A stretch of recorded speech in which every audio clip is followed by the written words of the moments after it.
All right, Cat, you always jump on my lap when it's not Delay. a good time. Go on, bud. Go on. Sounds like cat. Yep. Oh, Alright, Abra's gone. I still have my headphones on. We have free Right. Talk all this shit about Aaron. Go. Do it. I deserve Aaron's it. I deserve bad. Ready, go. it. Oh my goodness. Oh, question for you. David, you're cutting out a bit. No, it's because I'm in my kitchen again. I'll walk back. Patrick, you might be able to answer this question too because you deal with mutes sometimes. It's comical to deal with two mutes though, but Heaven, this is definitely for you. Not fun. When you play, or do you play with a horn cover currently, like a horn mask?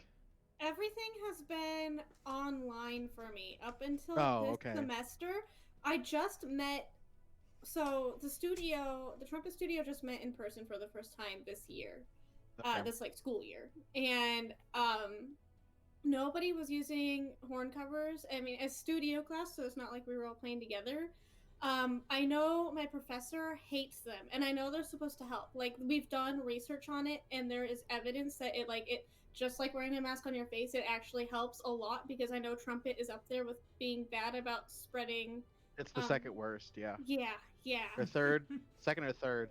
I think it's second. I think it's flute, trumpet, and then like. It's flute, trumpet, and oboe. I'm pretty sure. Yeah, so I was like, it's another woodwind. Yeah. I could totally be wrong. I know it's supposed to help, but my professor hates them because it's practically like using another mute, a cloth on your belt, just like a mute bag is so bad. I haven't experienced it myself because I don't even have one, and I haven't even thought about worrying about it until this semester. But because my professor hates it too much, I'm not going to worry about it. And the way we're doing studio is our studio went from 17 to 11 this semester this year. Moly. Between semesters. Okay. Yeah. So we're just meeting in a recital hall. And, did it just beep?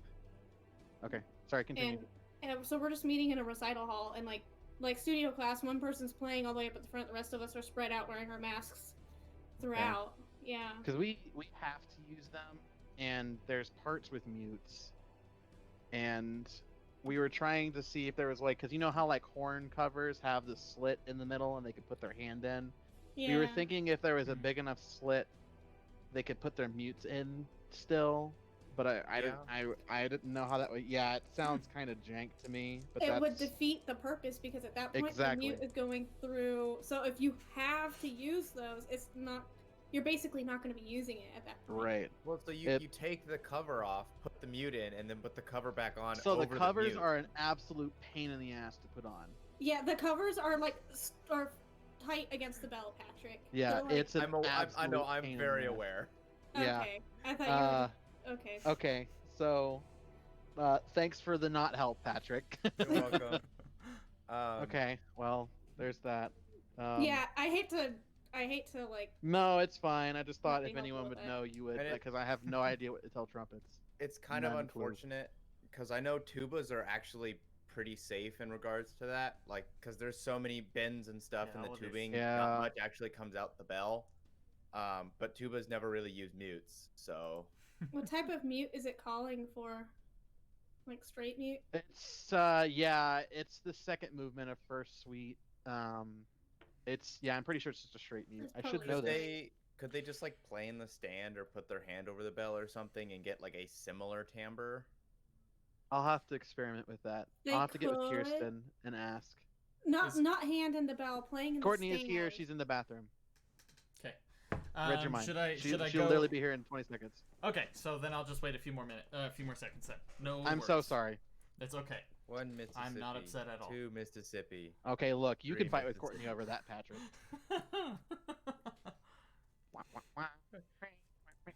You could also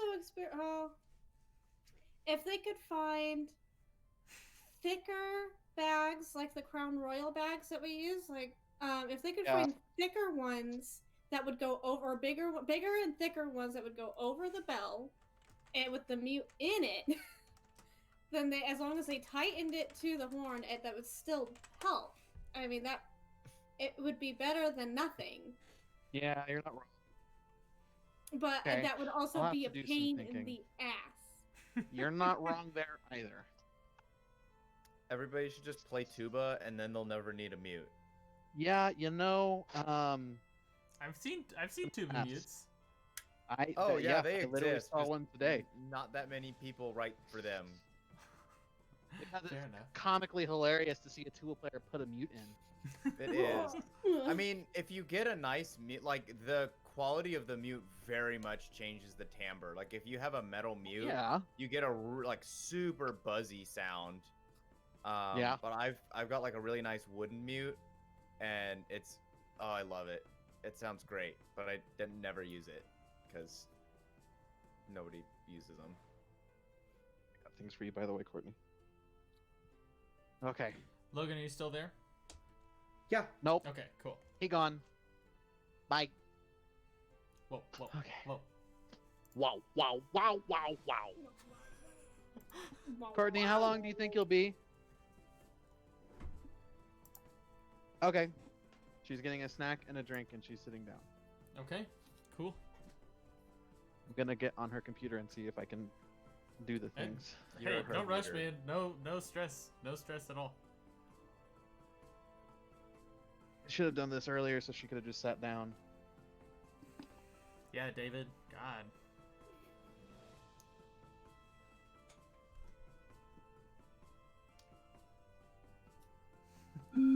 Whoa. Playing with the mutes. Yeah, this one's just out. My straight mute is currently a centerpiece to our table. What about the curvy out in the mute? kitchen. Huh? Do you have a curved mute? Like you said, you had What a do you straight mean? mute. What about a curved mute? Oh, god damn it.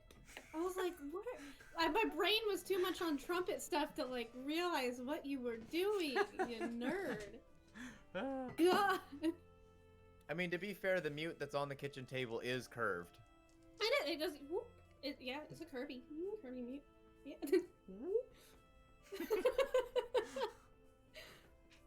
Oh my gosh.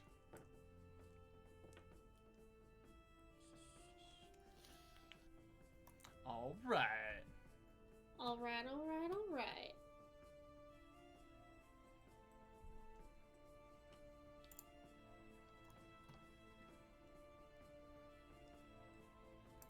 Okay. Okay. Ich bin hier.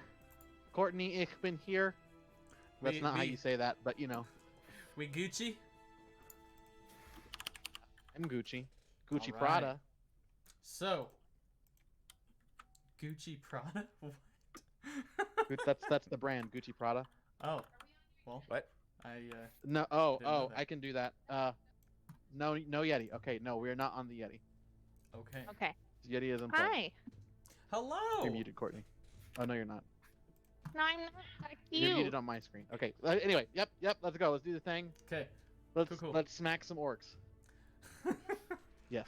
So. With a tombstone. With a tombstone. Heading right into the recap here. Let me pull up my World Anvil. Yep. So. Aaron, are you streaming?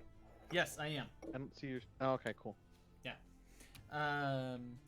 The newly dubbed Honorbound decided to stay the night at the Sword and Mug, attempting to avoid the bustling pilgrim scroll.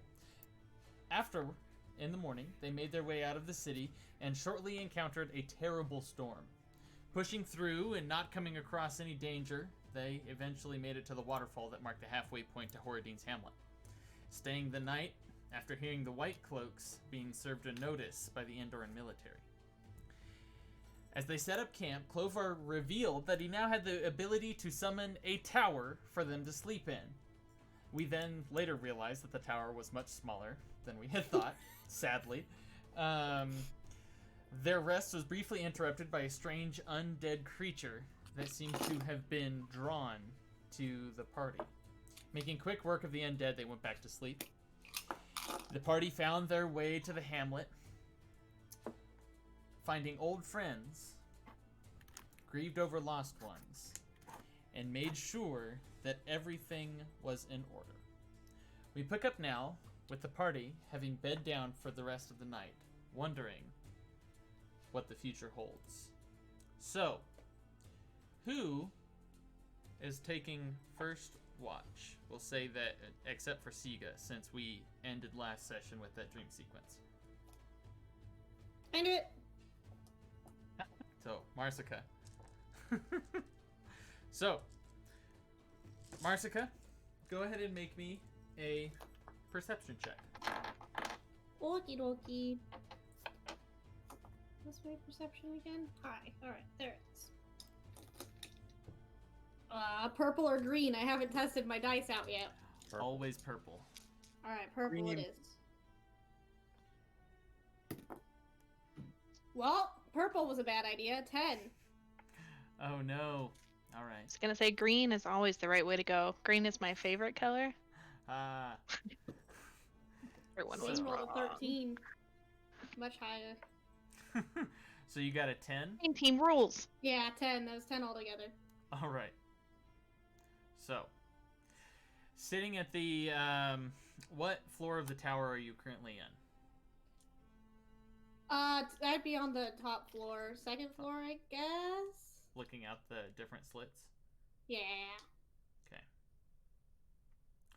So, looking out the several different slits of the top floor of the tower, you see a small campfire around the tents that have since been erected, and a few torches from the soldiers that are patrolling. Eventually, they all put the torches out, and there's only, well, all but one, and one is walking around still patrolling the town. That is currently what you see. I don't hear anything. Not at the moment. Alright, then I'm just hanging out, doing my duty. So, you're going to use your whole 4 hours for that? Mhm. Okay.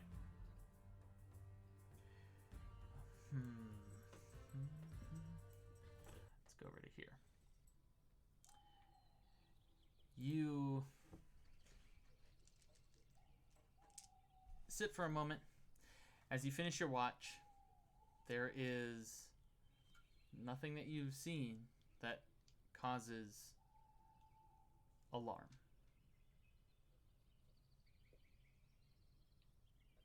See, I feel like you're being very cryptic right now, and I'm scared. His job, Heaven. Come on, you know this. Fair enough, but still. So, you finish your watch out, and nothing really happens. Alright, I'll go wake up Siga. Okay. Siga, Marsica comes over to wake you up. You can wake up. Okay. Do you guys have any interaction? I was any gonna- talking? Or I just feel like nothing and go to bed. Or go. unless do the Siga wants to LP thing. talk about what happened with her. Unless you have something to say. Oh, Siga was just gonna be like, very silly Billy, did anything happen? No. Nothing? No, nothing. Okay. I saw there was a patrol guard. You can see him with a torch. He walks back and forth. Kind of neat. Okay. Yeah. Then Siga will go start to look out. Wake up a little bit, maybe stretch some. Okay. Siga, go ahead and make me a perception check. No, I didn't have dice ready. Okay. Wrong one. Well, that's good. I saw that roll. Forgot what my... Oh yeah, we're gonna Oh, wait. raid today. Testing out the dice, culling the herd. Oh, man. So purple rolled me. 19. I'll hold that thought. Okay. 19. Looking out for about 30, 45 minutes, there's nothing. But at the tail end of your watch, you swear you see a little blur of movement in the trees closer to town.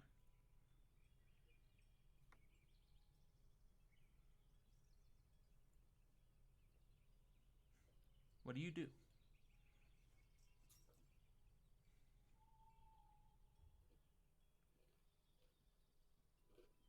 It was really fast kind of movement. Mm-hmm. Just barely saw it.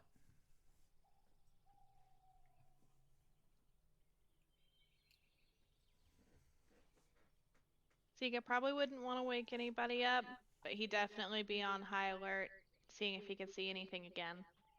Does he notice anything else weird in the area or hear anything? You said you rolled a 19? Mm-hmm. You don't see anything else. Okay.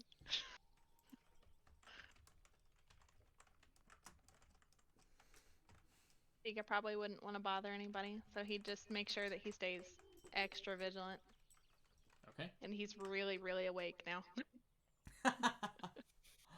Okay. About another 10 minutes go by. Looking around, you see the guard that's patrolling with his torch, the sword at his side. He walks up near the end of town where your tower is. And out of the forest comes a javelin. Strikes him dead in the chest. And he falls. All he is able to get out is a...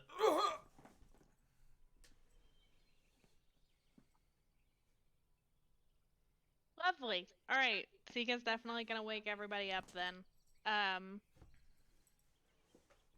Quite quickly. And he'd probably be kind of loud about it and just be like, everyone needs to get up.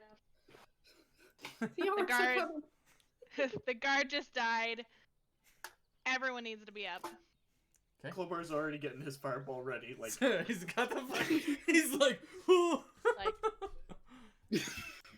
Flint's gonna grab a couple of pans and start running around all the camps in town, trying to rouse everybody. So, you all have just enough time to rouse yourselves, and coming out of the tower. Let's move our scene here. I was gonna say, which tower on this map is? You guys are over to the right. Okay. Over here. Okay. Yeah, over there. So let's see if this actually comes across. This should look like kind of like a night map. If it will load. There we go. Aha! Do I have time to do anything before we start combat or whatever we're doing? Yeah, you'd have enough time to do. What are you hoping to do? I would like to send my Aldra Owl out by where the guard is to see if I can see anything in like the woods where it was. Sure. Go ahead and make me a perception check for Aldra. Oh, and I get to do this with advantage because sight and dark vision. Okay, so 18, and that's a 16, so 19. 19. Aldra can't see anything at the moment. Oh shit! Nothing. Yeah, with a 19. Did Aldra hear anything? Nothing. With that, she heard just like a couple of grunts, maybe. No. Okay. So, while I'm thinking about this, you guys go ahead and bring your character tokens out and onto the battle map around where the tower is, and I'll go ahead and resize them.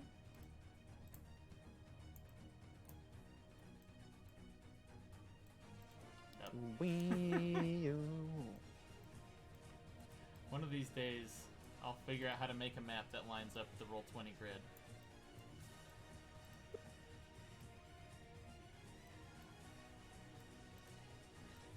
Oh god. Okay. Then I wonder if I change the size of your guys' tokens in Roll20, like if there's an option or something that hopefully will make them come out smaller. So with that, yeah, they rolled really high on their stealth checks. Great. Yeah, like really high. Actually, this one may not have rolled this high, because I just did a group, but there is one of them that would be. Oh yeah. Okay, so when you see Aldra, or when you shoot Aldra out, you see, where are we at here? This guy come out. Let's see, how large is this supposed to be? Is he still a medium creature? What is that? What is? What are those? I can't see it. I will go ahead and make it. Oh yeah, he's still a medium creature. Cool.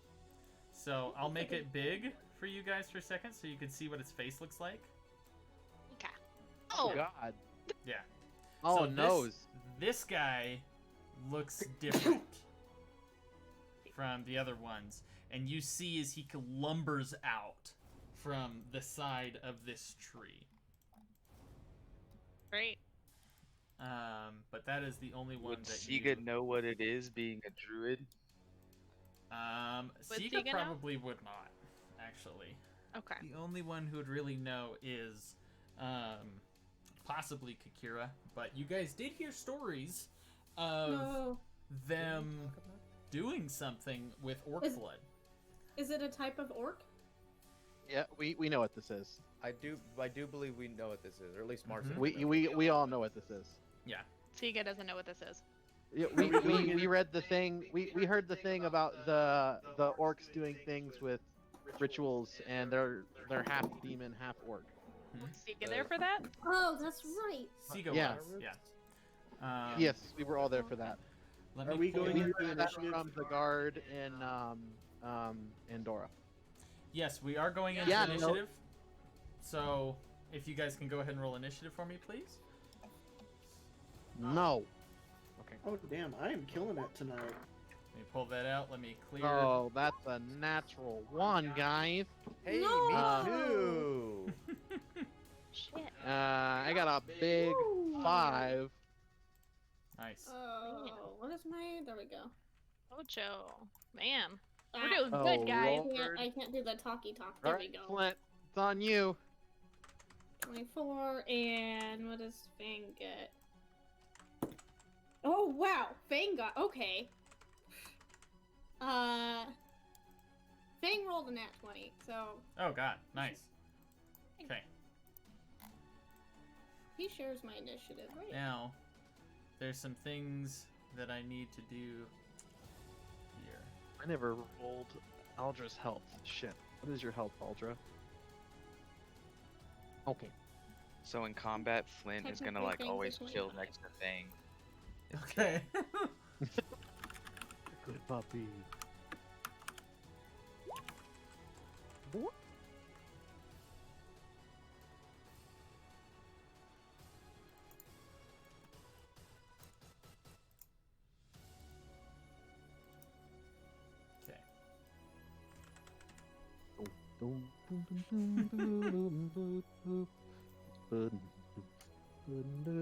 Ready to kill some orcs. Oh, what the heck?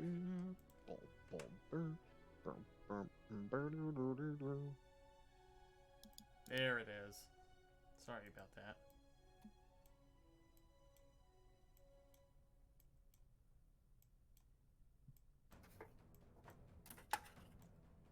Okay.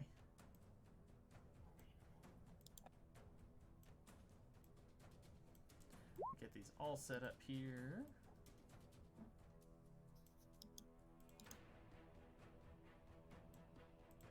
He is like way the poop over there. Okay.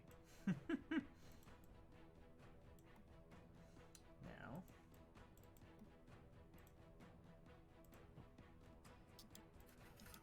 Getting this all set up. Okay. Now, Siga, what was your initiative? 8. Say it again.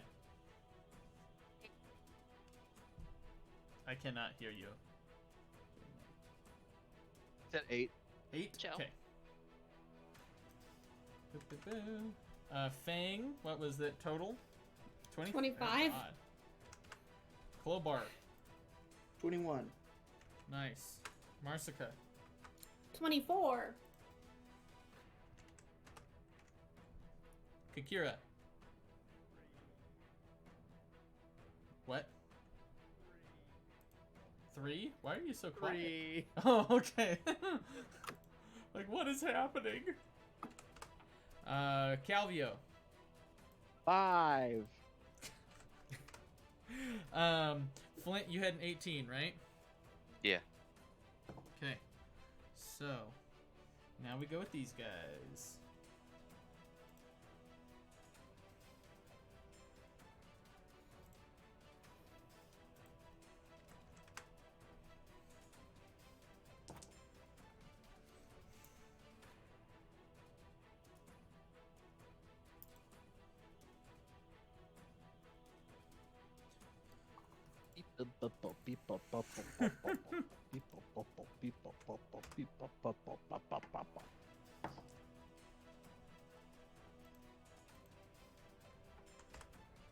Okay.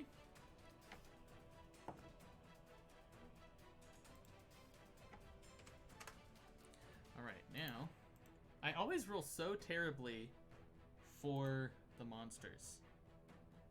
Seems like. Okay, so, Fang is the first one to his feet. I actually need to create one more person.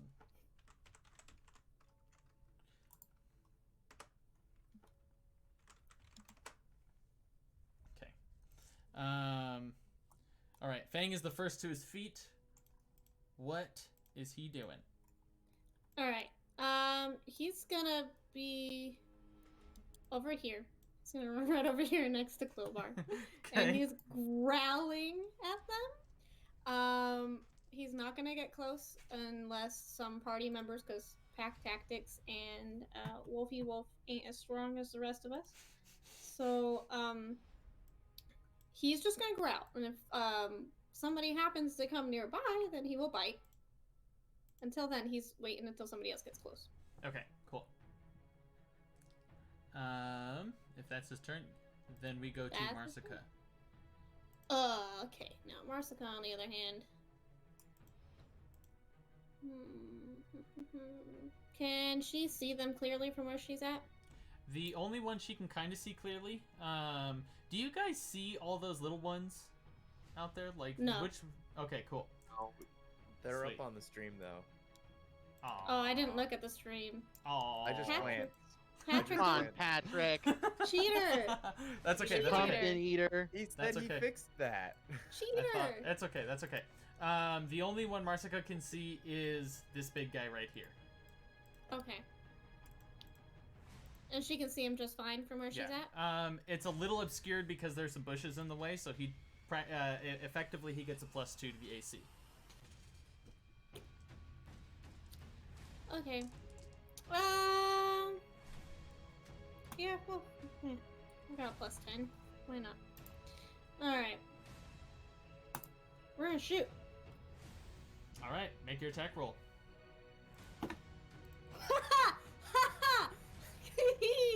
That's a 20, man! Like, crit? The crit! I can show you. Nice! No, it's all good! I'm so excited. The green dice are my friends today. Okay. The first roll of the night is a crit. Crit. Technically. No, okay, anyway. no. First attack roll of the night. First attack roll. There we go. Because Fang rolled a 20 as well earlier. Yeah. Anyway, okay. That's double dice. Okay. Shit! I forgot to put. Oh Hunter's mark. no! Damn it! That's okay. I'll just do it afterward. Damn it! I got too excited. What is wrong with me? Oh well, that's okay. I still get double dice. All right. So 2d8. Clobar is on deck. Let's see here. That is 7 plus 5. What is that? 7 plus 5? 8, 12. 9, 10, 11, 12. 12 points of damage. Would have been way more if I remembered to do Hunter's Mark. Let's put Hunter's Mark on that jerk. Alright. Nice. God damn it. That's okay. And then bonus action Hunter's Mark. Yes. Okay, cool. Why is it? It's not doing the things. There we go. Okay, now we are to Clobar. Alright. Is this a tree? That is a tree. Okay. Clobar is going to hurl a fireball centered right here. Oh god. Okay, go for it. And he's going to replace the roll of this guy with an 8. The roll of that guy with an 8. Yeah, so it's a dexterity saving throw. Okay. Okay, my things aren't working. There we go. Dexterity saving save throw. Is 15. Save is 15. That is going to be... Yeah, that's a fail. You centered it right on the tree. Yeah, so if there was anything hiding in the tree or surrounding the tree. So go ahead and make me... How big is the fireball? I believe it's a... Let me double check. It is a 20-foot radius sphere. 20-foot radius sphere. Okay. That means... So it is a large... So 8 by 8. 5, 10, 15, 20. Oh god. 5, 10, 15, 20. 5, 10, 15, 20. You hit... Okay, yeah, okay. So I gotta make a bunch of dexterity saving throws now. I love making Aaron go, oh god. Yep. What was the damage on that first? Let's see here. That is 30 damage for a failed save and 15 for a successful save. Okay. Also, it sets everything that's flammable on fire, so that tree is probably that tree is very much on fire right now. All right, so let's make some dexterity saving throws. Okay, you watch as there's gonna be some orcs that you hear scream. Token layer. You watch as this guy bursts into flames. So, okay, with that, I would say they all lose their stealth to begin with, the ones that it hits. So we're going to move them over to the token layer so that you guys will see.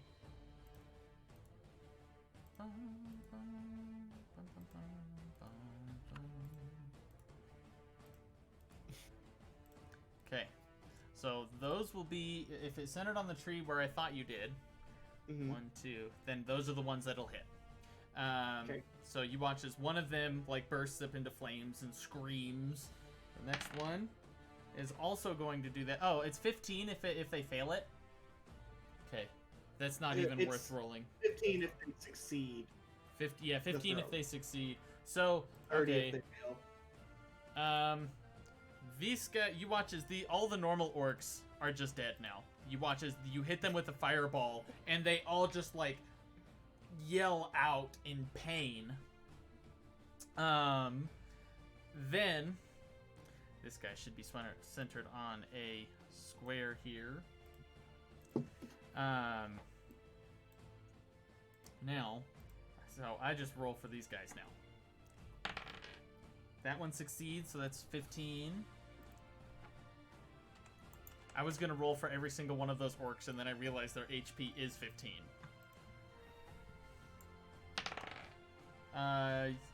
DC 17, you said? 15. Okay, yeah, he fails too. Oh, man.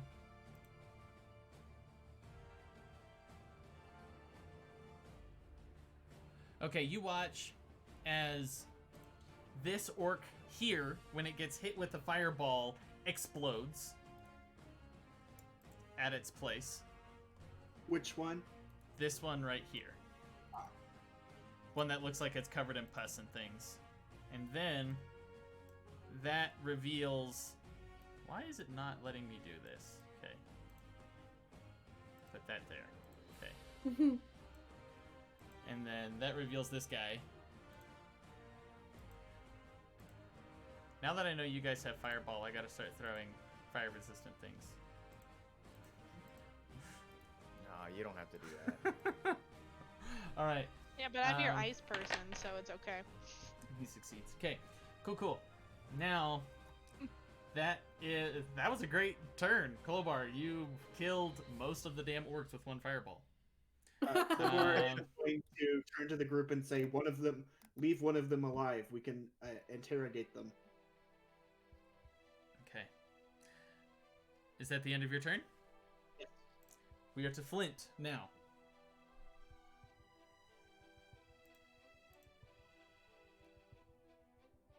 Michael? Sorry, I was counting. Whoa.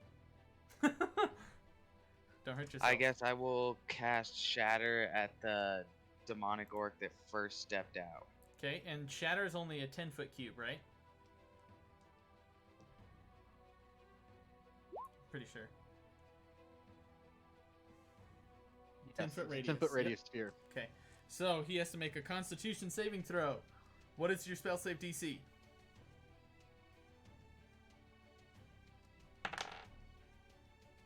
Do you know what your spell save DC is? No, you never put it on my character sheet. Oh. Pull it out here. Where is your character sheet? Oh, hold on.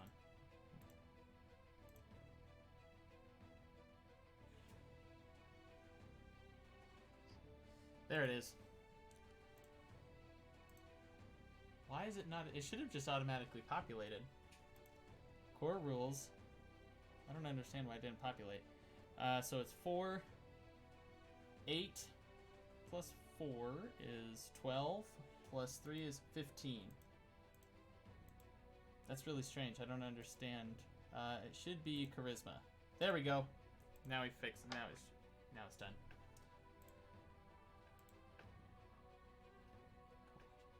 Yeah. So he rolled. Oh yeah, he succeeded. Cool. How much damage does that do? Like how much? 15 if he was taking full damage, so 7 for half. 7 for half. Okay.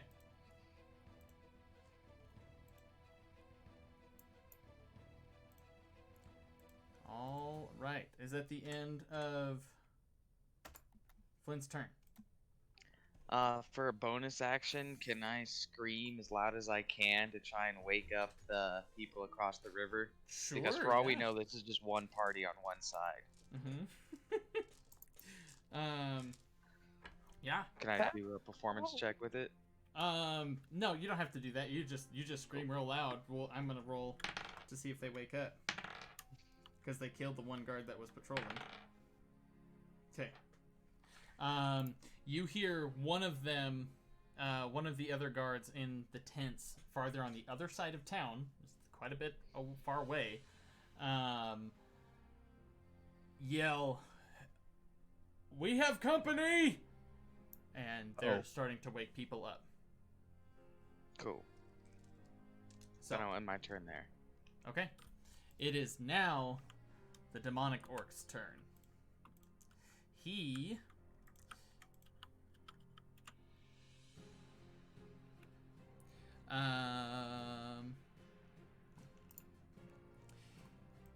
is going to scream and howl and run in your direction.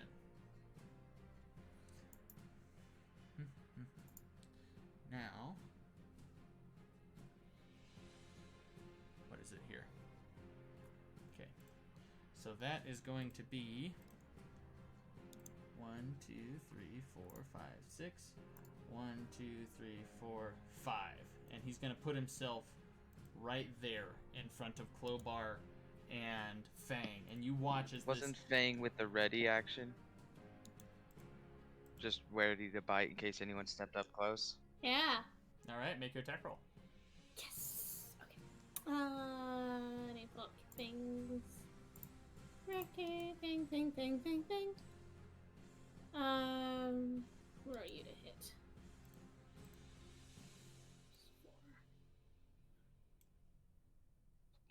4. 12. That does not hit. Damn it. All right. Yeah. You watch as Fang like bites into his arm, but no blood comes. All right. Now, since it's his turn, so I don't think he can do a reaction on his turn. Never mind. That is his turn now. Now we are 2. You guys have faced this kind of creature before. A female orc with large, long, like 10-inch claws rushes in as well. Where are we at here? She is going to move right here behind this rock and is going to cast Guiding Bolt at Marsica. She's going to roll to attack. What's your armor class? I'm going to use Cutting Words. What is Cutting Words? As a reaction when a creature that is not immune to being charmed, you can see within 60 feet, makes an attack roll, ability check, or damage roll. You can expend one of these Bardic Inspiration, roll the die, and subtract it from the number the creature rolls. Okay. All right. What was the... how much? 16 is my armor class. 16 is your armor class. Mm-hmm. Yeah, she does not hit because of that, because the Cutting Words. Cool. So, that is her turn then, and she's going to use the rest of her movement to fall prone and fall below the rock, so that it is harder to hit her from range. Okay. Now, passes out. right now, you watch this this really gross-looking orc that's covered in pus, and he is going to run towards you now. So his movement should be 30 feet as well. Yep. My God, that one looks like a troll's booger. 4, 5, 6. 1, 2, 3, 4, 5, 6, and he's gonna dash to get right in front of Marsica and Flint. Hello. And you just watch as this thing just rushes in front of you, and there is just this god-awful smell that is coming off of it. All right. Perfect.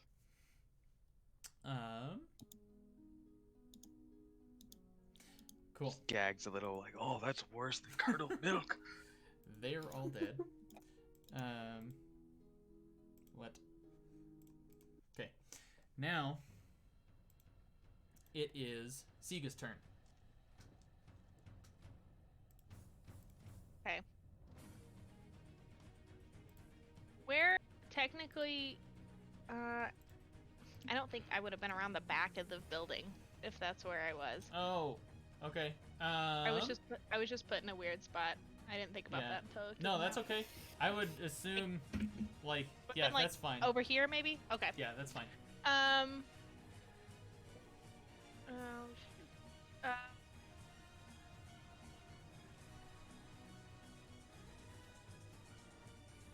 Okay. Calvio's on Can I like wiggle my way over here between Flint and Fang? Yeah. And then, is it possible for me to cast Thorn Whip around Flint? I I would say above him. You're not gonna really get around him. That's fair. I am tall enough. I guess I could go over him.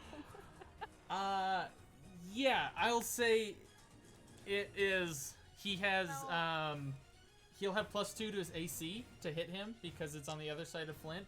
And then, yeah, if you roll a natural 1, then you may hit Flint. Okay. Ooh, hold on. I've got like 30 feet in a minute. I'm actually gonna go over here.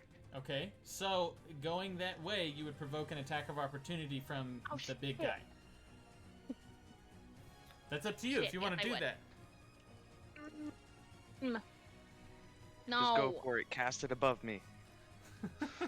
Well, what I was gonna do, I was gonna get Thorn Whip and I was gonna drag the thing away from Marsica. I was gonna try and save her a little bit and pull it farther away. If you want to risk that, that's totally fine. What do you mean? If I went around... Oh, do I have enough movement to do that? Yeah. Yeah. You get 5, like right 10, here. 15, 20. That's 30. Yeah, around here. Look, right there. Yeah, if you wanted to go around the other way. Okay, cool. Just so that I don't do that. And then I'll use Thorn Whip on this one. Okay.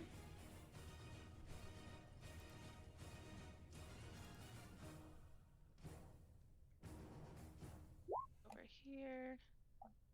You gotta be kidding me. 7 to hit? Yeah, I'm sorry. Oh no! You rolled Oh, Thank God that you moved. Go for it. God. I would have hit you, so it's a good thing I didn't go through Oh you. no. Yeah, I suppose. Fuck. Okay. Well, then I guess that's what I did. Oh no. But as my bonus, there we go. My bonus action, I will morph into a giant, where'd it go? Giant hyena. Okay, giant big hyena. again. So you get to be big. Whoop. Would I have ever seen a hyena? You've probably seen Sega turn into one before. You've seen him turn into a really big one. Yeah, probably. At least once. Yeah. Okay. The common one. Is there anything else you'd like to do? Nope, that's it. All right. We are to Calvio. Kakira's on deck. Seeing all this go down, Calvio is going To start blade singing. Calvio's blade singing. Low All right. show. So you hear this, like, not overly loud, but medium loud hum just fill the air. And then I am going to move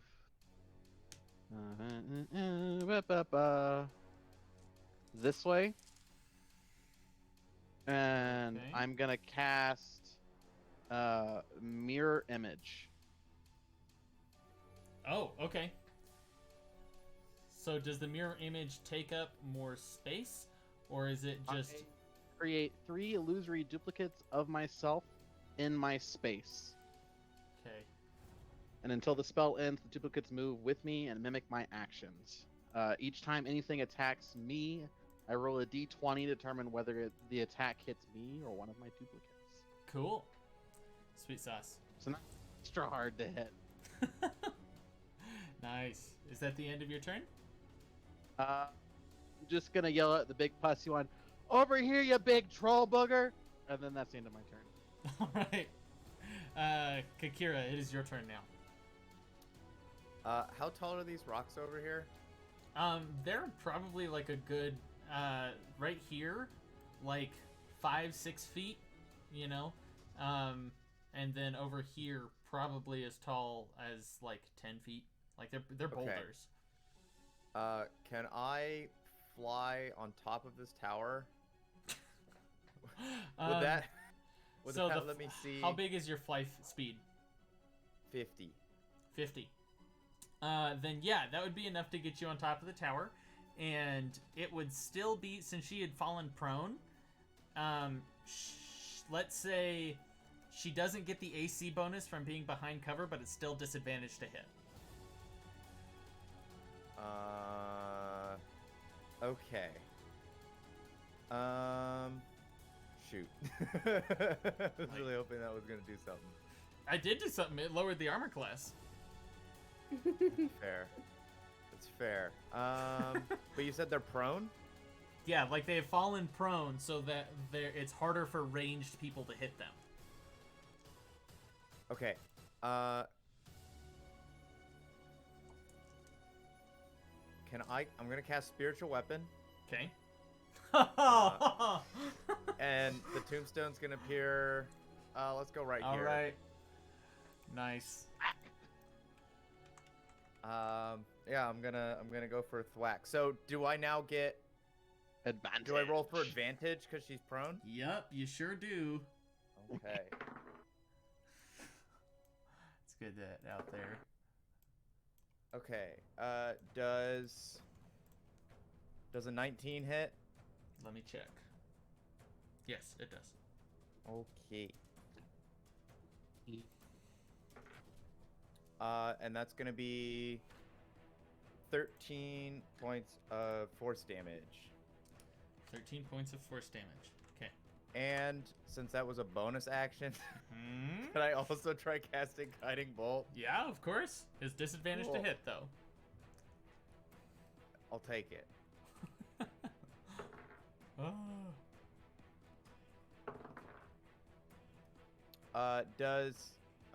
What's 14 plus 8? 22? 14 plus 8, yes, that hits. 22. Go ahead and roll for damage. Okay.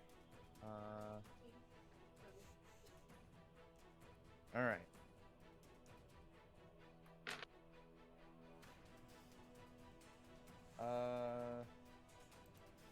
Another 13 points of damage. She's looking real hurt. And that's my turn. Okay. All right. It is now Fang's turn. He gonna bite, and he gets advantage because of pack tactics. Yep, because of Clobar right there. That's an 18. And that's a 2. All right, first roll it is. The 18 hits. All right. Roll 2d4. Your thing. 2d4 plus 4. Yep. Which one? Where's the other one?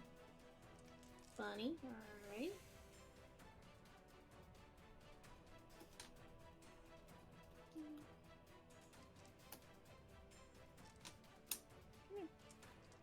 Seven plus 4 is 11. 11 points of, what are you?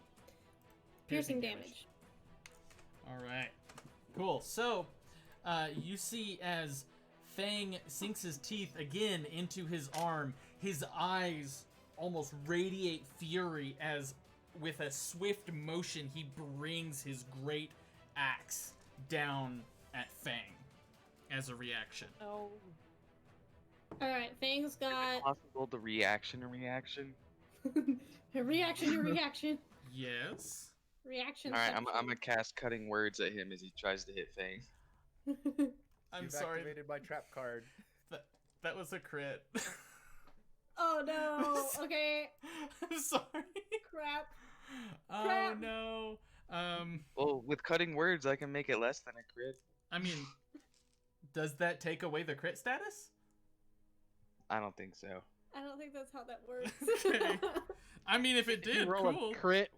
As I mean, much... if it's like D20 minus stuff, is it still a crit if you roll a crit? It's an attack, so crits automatically hit no matter what.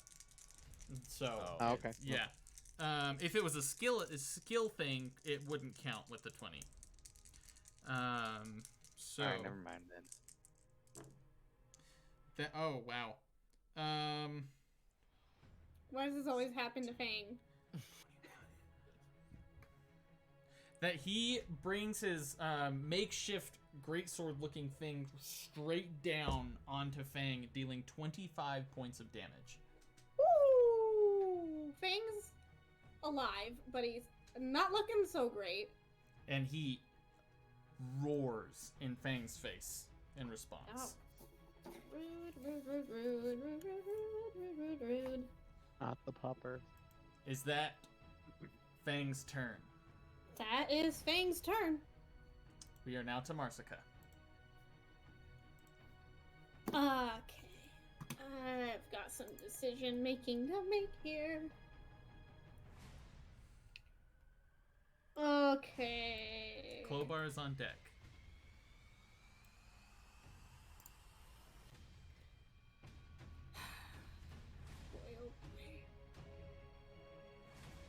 Alright, I think... What's Marsica doing, Heaven? You know... She's gonna ignore the blob monster that just ran up to her and shoot the one that's attacking Fang. Okay, so it's, considering the situation, there's a lot of people there, it's gonna be harder to hit him. What do you mean? Like, Flint is in the way, you're on the other side of a tower. Well, he should be in my line of sight, shouldn't he? Yeah, but there's still Flint is right there. So yeah, okay. It just adds a +2 to the AC. Just makes it just a little bit harder to hit. I mean, you have a +10 to hit, so. Yeah. That's what I was about to come back with. I've got a +10 to hit, man. What do we got? And that was a 15, so 25, man. Yeah, that hits. Damn it. That hits. And don't forget your hunter's mark. I know. Okay. You're so salty at this guy. I am. He's gonna die. Where did I put my D8? The heck? Oh, they're there. Found them. And D6, please.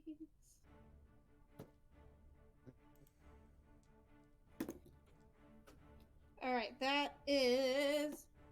Oh, right. 15 points of damage. Okay. Piercing damage. Okay. And that's Marsica's turn. All right, we are to Klobar. All right. How injured does the snot guy look? The snot guy, this one up here, he looks like maybe he's taken a little bit of damage, but not much. All right, Klobar. For point of reference, it is possible to cast a bonus action spell and then cast a cantrip, right? Yes. Okay. So Klobar is going to Misty Step. 10, 15, 20, 25, 30. Getting out of Misty dodge. Step over here by Calvio. Okay. And he is going to do like the instant transmission Kamehameha type thing. Okay. And he's going to firebolt this thing, and he's going to replace the roll with his crit portent. Firebolt? Oh, yeah, nice. Oh, dang. Bolt. So that's not the big one. 4d10 with a crit, right? Because it's 2d10. Mm-hmm. Yeah. Damn, nice. Ooh. I was hoping that's what you were gonna do. A total of 23 points of fire damage. Okay, check something. 23 Oh, points of fire 24. damage. Sorry, I can't 24. count. Okay. Oh man, 24 points of damage. You hit it, and it looks pretty hurt now. Damn. Like really pretty hurt. Is that the end of Klobar's turn? Yeah, it's Klobar's turn. Okay, we are to Flint. Klobar coming in clutch. Am I in touch range of Fang without provoking an attack of opportunity? No, you'd provoke an attack of opportunity from the pus dude. Alright, I'm gonna do it anyway. I'm gonna turn around and walk a step and heal Fang. Okay, he's going to take an attack of opportunity against you. I'm gonna use cutting words.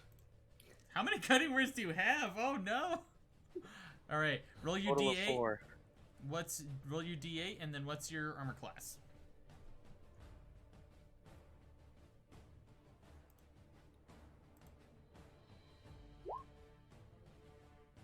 Wow, that's a good one. Good Minus roll. 4. Okay. Armor class is 15. Oh, -6. Is it -6 or Yeah. -4? Oh, damn. Okay. -6. And then what was your armor class was 16 or 14? 15. 15. So, with that, yeah, you keep him from hitting you with that. So, I'm gonna use Cure Wounds at a level 3 spell. Okay. So, how much do you heal Fang for? 20. Oh, wonderful. Nice. Fang's looking much, much, much better. Okay. And for my bonus action, I give him a little piece of jerky. Aww. Oh my god. Dude's gotta live. Is that the end of your turn? It is. Okay. We are now to the Tanaruk. It is going to scream at you, like looking at you, realizing that you've reached over and healed its quarry. It is going to first swing at you with its greatsword, Flint. Oh god. Drop the dice. Put that anywhere. Armor class is 15. I'm gonna use my last cutting words. Alright. Probably a good idea. Okay. What is it?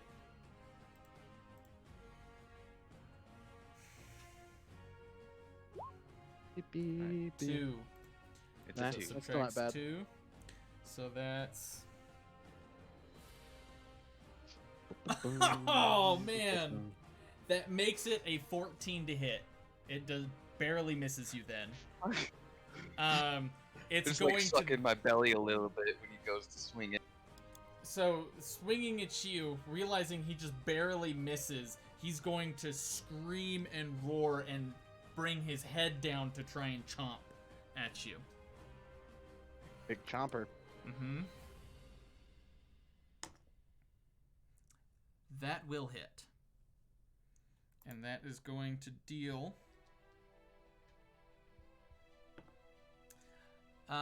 that's going to deal 12 points of piercing damage as he brings down and bites deeply into your shoulder. Gross.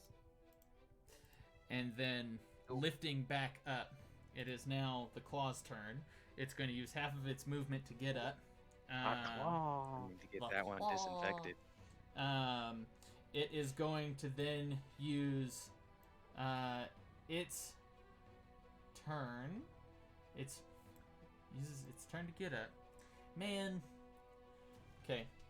It's going to heal itself with a 3rd level spell slot. Okay. And okay, where's my d8s here? 1 cure wounds is just 1d8, right? Or is it a base cure wounds 2d8? 1d8. Okay. Plus something. Spellcasting modifier. Yeah. Okay. You watch as it heals itself, and it's looking a lot better than it did before. This. Long. It's then going to move over here behind this thing, so that it is harder to see on the higher rocks, but it will not fall prone. The nurtured one is going to look at Marsica and make a melee weapon attack.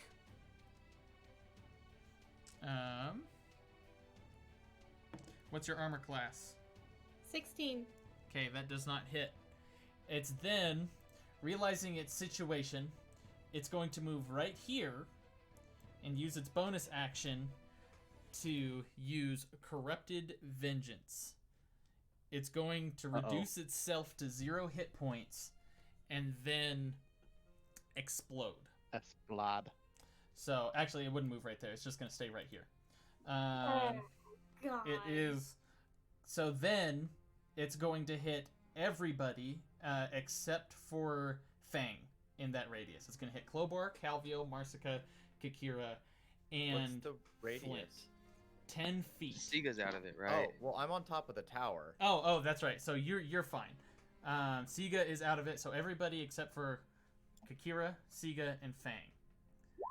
I need you guys to make me a Constitution saving throw. Oh, thank God. It's Yeah. I have things for that. Nice. What is it? Poison fills Plus the air. 4. Oh no. So plus Not much 7 better. to anything that I roll. So. That is 19. Nice. All right. So, for those of you who rolled below a 13, What if? Oh, barely.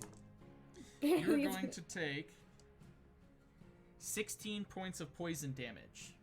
And if you succeeded the save, you take 8 points of poison damage. If only I had evasion. Those who failed the save are now poisoned. Uh-oh. And while you are poisoned by this, you cannot regain hit points. Oh, By any shit. means? You cannot regain hit points as long as you are poisoned by this. So, who failed the save? Klobar failed it. Okay. Oh no. Did anybody else fail? No. Or did everybody else succeed? Did you succeed? All right. Oh, wait, you were out of it. Yeah, Never mind. Sigu's out of it. Marsica, what did you get? I'm not seeing your roll in here. Oh, I got a 15. You got a 15? It was technically a 12, but plus my constitution, it was a 15. Oh, okay, cool. So, Yeah. this guy is no more. You guys now watch and see across the river, several more orcs come out of the woods, and luckily Flint roused the guard, and there are 5 guards that have been awakened, and they are fighting off some orcs on the other side of the river. We are now to Siga.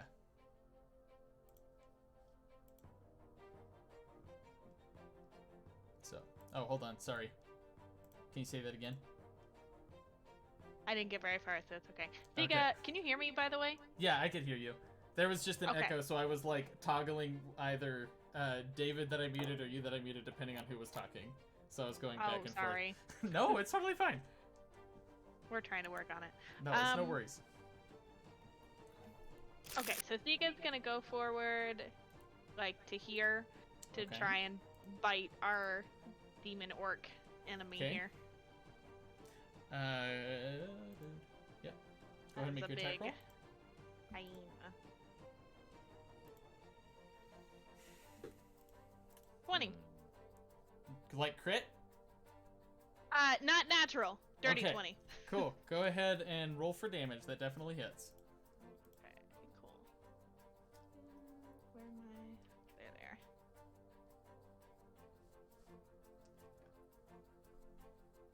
10 points of piercing damage. How many? 10. 10 points of piercing damage. This guy's looking a little hurt. He's then going to use his reaction to turn around lightning fast and swing at the giant hyena that had just hit him. What's your armor class? Hyena 12. 12. Oh, I did a stupid. Okay, yeah, it's 12. Sorry. That just hits. And he's going to deal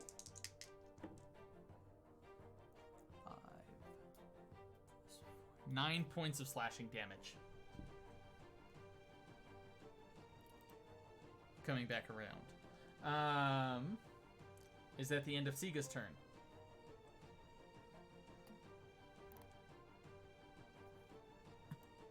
Yeah? Cool.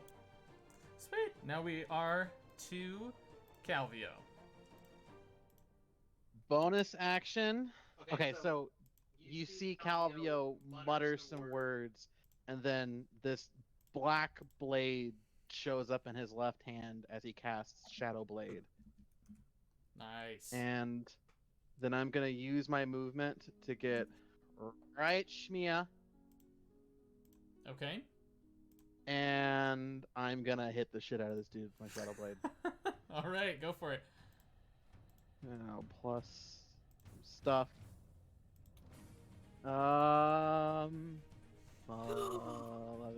18. I've been 18 hits. Okay. God, I'm actually doing good. What is this again? Is it 2d8? God dang it. First time I've used this. 2d8, yeah, okay. Give me my d8. Where did my d8 go? Oh, there they are, okay. That is 4 points of psychic damage. 4? 4. Okay.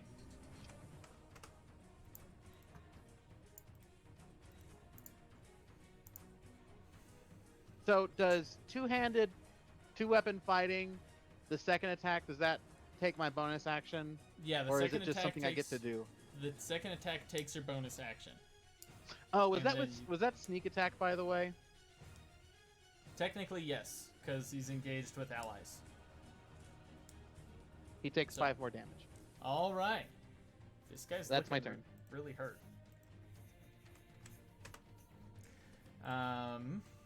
Now we are to Kikira.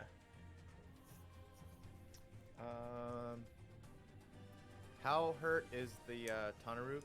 He's looking pretty hurt. Pretty hurt.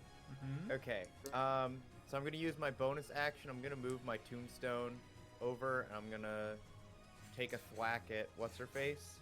Smack her again. Yeah, go ahead and make your attack roll. And is she still glowing from the guiding bolt? She is so currently I roll with glowing. advantage? Yes. Excellent. Okay. I'm pretty sure I hit. I rolled a 19 plus 8. No, that doesn't hit. No. Oh, yeah, dang. Of course it does. Okay. That's another 13 points of force damage. 13 points of force damage. Nice. Yeah. And then I'm gonna use my action to cast. Where is it? Ray of Enfeeblement on the Tanaruk. Ooh, so he has to make what kind of save? He has to make. Well, I have to make a ranged spell attack. Oh, it's the spell attack. Oh, man. Yeah. Okay. Make your attack roll. Do I get advantage for being up high or no? No. Okay. Yeah, and yeah, with how many people are right there, it's actually harder to hit him, but I'm not going to give you disadvantage. Is a 16 good enough? Let me check. I'm pretty sure. Yep, that sure hits. Excellent. So he only deals half damage with weapons that use strength. Okay. And at the end of his turn, it can make a Constitution saving throw to end the spell, and the con save is 16. At the end of his turn. Okay. At the end of his turn. Okay. All right. Is that the end of your turn? That is the end of my turn. All right. We are to Fang. Marska's on deck. All right, Fang's gonna hit the dude. Bite the dude. Eat, It's bite. probably a good word too. Bite. Yeah. Make your attack roll. What is it? Plus 4? 17? Yeah, that hits. Okay. You rolled a 14, you said? I rolled a 6. 13. Wait, Oh. was 13 to hit, or was No, that... it was 13 plus 4. Oh, okay, cool. So, Then it was fine. 17. Yeah. Make your damage. 24 plus 4.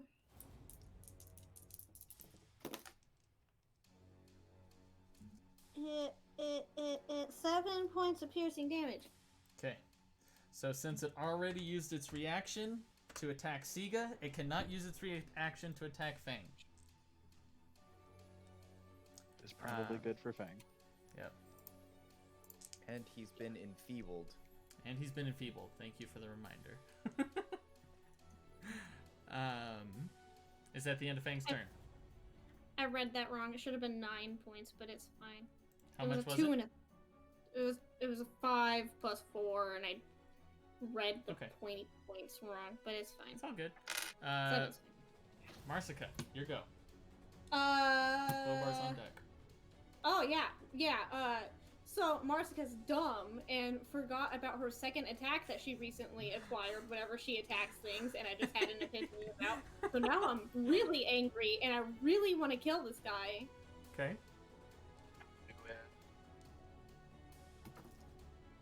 25 to hit. Yep, that sure hits. Make your damage roll.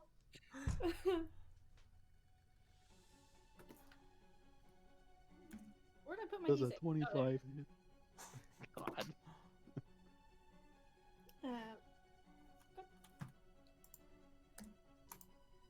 Plus 5.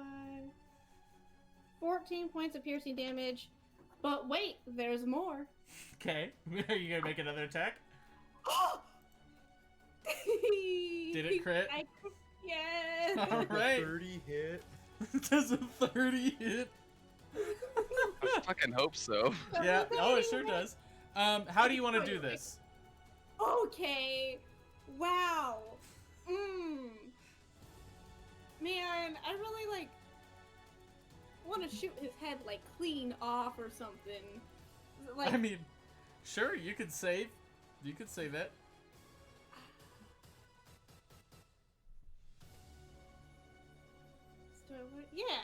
Yeah. Okay. Let's shoot his head off. So you let loose 2 arrows, one right after another in rapid succession, hitting its neck, severing most of it off. You watch as it falls to the ground, and the head is rolling off to the side slightly, hanging on with a little bit of skin. Good. Demon Orc is dead. Clobar, it is your turn. Clobar is going to... If I move 5, 10, 15, 20, 25, 30... If I move here, would I be able to see the ball? You sure would. Okay. 5, 10, 15, 20, 25, 30. And Clobar is going to let loose a 2nd level magic missile. Oh my god. Which automatically hits anything that he can see. Alright, yeah, and, roll your damage. It's important to note, if it happens to knock her to 0, then he wants to knock her unconscious, not kill her. You cannot knock someone unconscious with a spell. It's only with a melee weapon attack. Oh, that sucks. Oh well. You can still do that if you want to, but Clobar would know. A question then. What's up? Would that still be a living creature at that point, or would she be dead? I mean, if he kills her, he kills her. Would a spare the dying make her not dead? She would be dead at that point, I would think. There are still more orcs across the river. Mm-hmm. So that is a total of 18 points of force damage. 18 points of force damage. You watch as these, what is it? Is it 4 bolts now? Yeah, 4 of them. 4 bolts shoot out of your hand and hit her in the head, and she falls dead. Dumb bitch. So, there's currently a battle happening on the other side of the river. It seems like the guards have it fairly handled. It looks like they sent normal orcs over to that side. But they quickly, as I'm assuming you guys try to make your way over there. Yeah. Yes. As you guys run to that side of the river, you see Mordecai shoot an arrow and drop the last orc that was on that side. So if we ran over there after combat, Flint is extremely out of breath.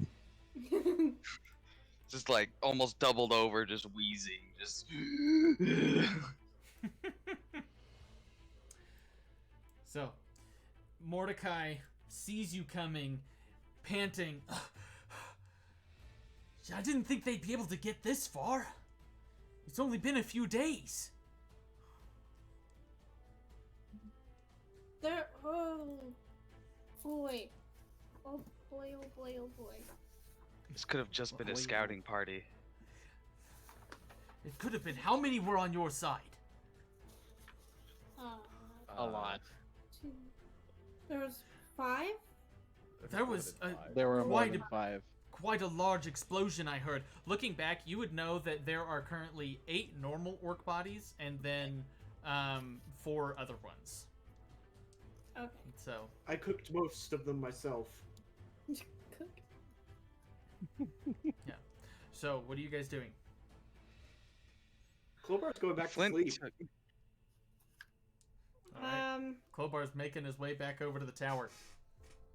It is in the middle of the night. If you guys stay up too long, you will lose the benefits of a long rest. We need to go to sleep. So. How is the whole poison situation? How does that work? Clobar, go ahead and make me a Constitution saving throw. Okay.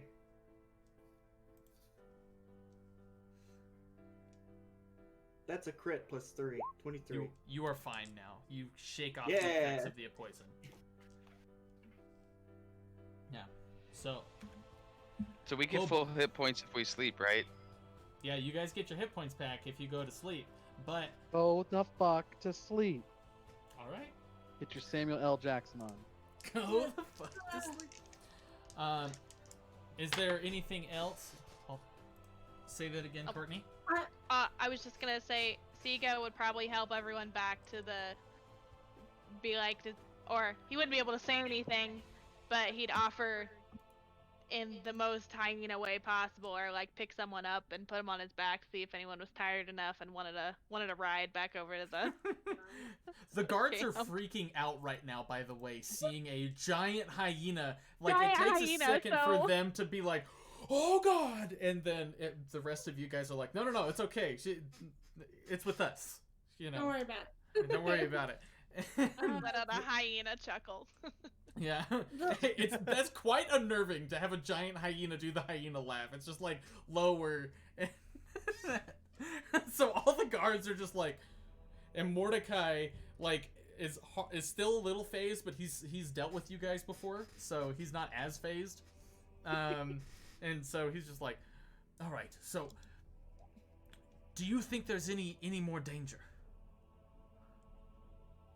There's a chance. Point, I don't know when there isn't danger. Would Marsica know about orc scout parties versus orc raid parties?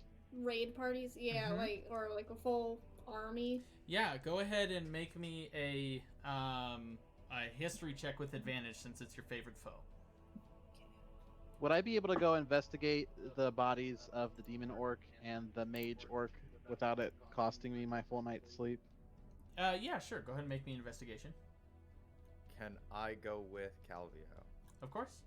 And then if you're helping Calvio... Does that mean I can do this with advantage? Yeah, if you're helping Calvio, then yes. Wait, what's your investigation? 17, Aver. Okay. Plus 2. Mine's plus 7. You're helping me. Siga also wanted to go sniff around the bodies and see what was up, especially the demon orc. Yeah. I was gonna ask Siga if you wanted to do a round around the town to make sure there aren't any other orcs hiding and watching. Since my legs are a little stuffy. So you're probably walking with the hyena. Pick you up by the scruff of your shirt and like put you on my back. Oh shit. Okay, let me try that. Alright, I'm cool with this. So, okay, so 18 plus stuff. Okay, Flint is currently 25. riding the giant hyena. Marsica, with your 17, you would know that this was merely a small raiding party. Orcs often send raiding parties to test the strength of a town. Oh god. Okay. So she's going to relay... Sorry. That tells them if their raiding party doesn't come back, probably gonna send more next time. Means we need to hurry. Does she know how soon afterward that would be? It depends on how close the warband is. It could be a few hours. It could be a day. It could be 3 days. Right. Okay, so Marsica's gonna, for one, she's gonna relay that information to the guard, to Mordecai. And then she's going to ask him how long it has been. Like, how long has it been since they saw the orcs in, the name of the town's escaping me. Gorlin, thank you. He says it's been 3 days. We got them out of here, and we rushed these people here. It took us. This is the 3rd day. If they would have had to follow right behind us to see. Wait, so it was 3 days for them to get over there, but it took us a couple of days to get down. Yeah. So how much time has fully passed? So you guys, basically, when you left, the attack had happened the day before, right? Okay. There was like a messenger bird that found its way to Andorra, and then like that's how shit got down, right? So the attack happened the day you guys got back to the city, like in the morning of. And then there've been this like movement around of troops and things. It takes 3 days from Gorlin to Horadine's Hamlet, and it takes 2 days from oh sorry, no, I was wrong.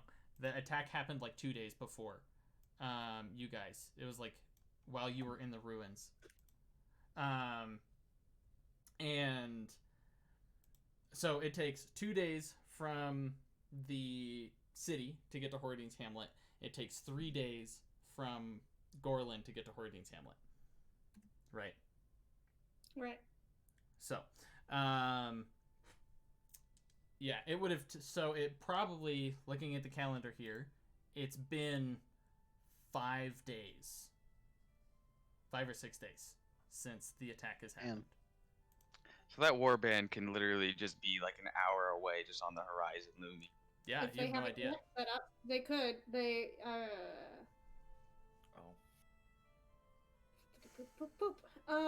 What was that, Kikira? Did you have something to say? I was gonna ask something, but if I went with Calvio, I wouldn't be able to ask. Okay. With your guys' 25 investigation check, you're not finding a whole lot of like information, notes, or things. It's a lot of weapons on the orc claw lady. There's not really any weapons on her. You surmise that her claws are her weapons. The demon orc has hardly anything on but a loincloth and a large, vicious-looking greatsword. The other orcs, they all have great axes and javelins and things like that. And the area still smells god-awful from those 2 that exploded in that area. And so... I'm not touching any of the weapons. Okay. Not doing it. Learned my lesson. So, not much else there, other than weapons and things. Marsica wants to ask Mordecai if they have any scouts. Well, I'm kind of the scout of our guard troop at the moment. I'm the only one here who has any modicum of ability and as a woodsman. But you're also kind of the leader, so we can't exactly send you off to scout. I can ask Borin to watch over the town. Do the townspeople trust Borin? I mean, Horadine doesn't like any of us, but he understands. I'm sure they trust us, per se. Okay. But how long would it take you to scout a decent way out in the direction of Gorlin? And come back. Towards Gorlin, if I move quickly, it will. I'm not sure. A few days, maybe, if I moved fast. It depends on how long you want me gone, if I should be gone for. I don't know. I don't know if it's a smart idea. Would Kakira and I be getting back at this point in the conversation? Sure. And then I'm assuming Klobar went to go to sleep. Yep, Klobar is out. Klobar is currently conked out. Can I send Aldra up in the air as high as she can go to see if I can see any, like, smoke or flames or light or anything? Okay, so first let's go ahead and do Flint and Siga's perception check as they do a perimeter of the town. Let's do it separately since Siga cannot really communicate to Flint at the moment in the hyena form. Then I got a 19. Okay, you got a 19. Would I use my perception skills as a hyena? I think you'd use the hyena's perception skills, unless the druid keeps their mental stats. If the druid keeps their mental stats, you use yours. I'm pretty sure you get to pick whichever one's higher. I'll have to check that later, but yeah, use the druid fairly stats. certain. It's like, I don't know. If it was polymorph, you'd use the hyena stats, but you were wild 15. shaped. 15. Okay, so 19 and a 15. Doing a perimeter of the town, you see as you get closer to both where the orc bodies were next to the guards that had attacked, you see some footprints in that area, and then also in the area where you guys are coming from. You don't currently see anything else from your vantage point. Now go ahead and make me a perception check for Aldra, using Aldra's stats. Oh shit! Okay, sorry. That's okay. I was thinking. No, I was thinking. Don't think too hard. Oh, that's balls. Oh, I get advantage. Okay, thank God. That was a 2. Oh, that's a 1. Okay, I didn't do much better. Okay, so 2 plus 3, 4. You see that it's dark. 5. Sorry, it's dark. Great. It's dark. Okay. There's some trees. Not much else. If I took a look, would I still have time to get the long rest, or? It's pushing it at this point, but yeah, I'll allow one more check. Like, you guys have all... I'm assuming you're doing these things quickly, which is contributing to just like up, fly around the town once, and see what I can see. This is including... So... What's that? You said we saw footprints. Were the footprints, any of them leading away from town? Like, we saw them coming into town for their raid, but did we see any of them that were headed in the opposite direction? Like, maybe one that got away? You did not. Okay. You think Klobar's fireball pretty well took care of that. Well, thanks, Klobar. I got a 21.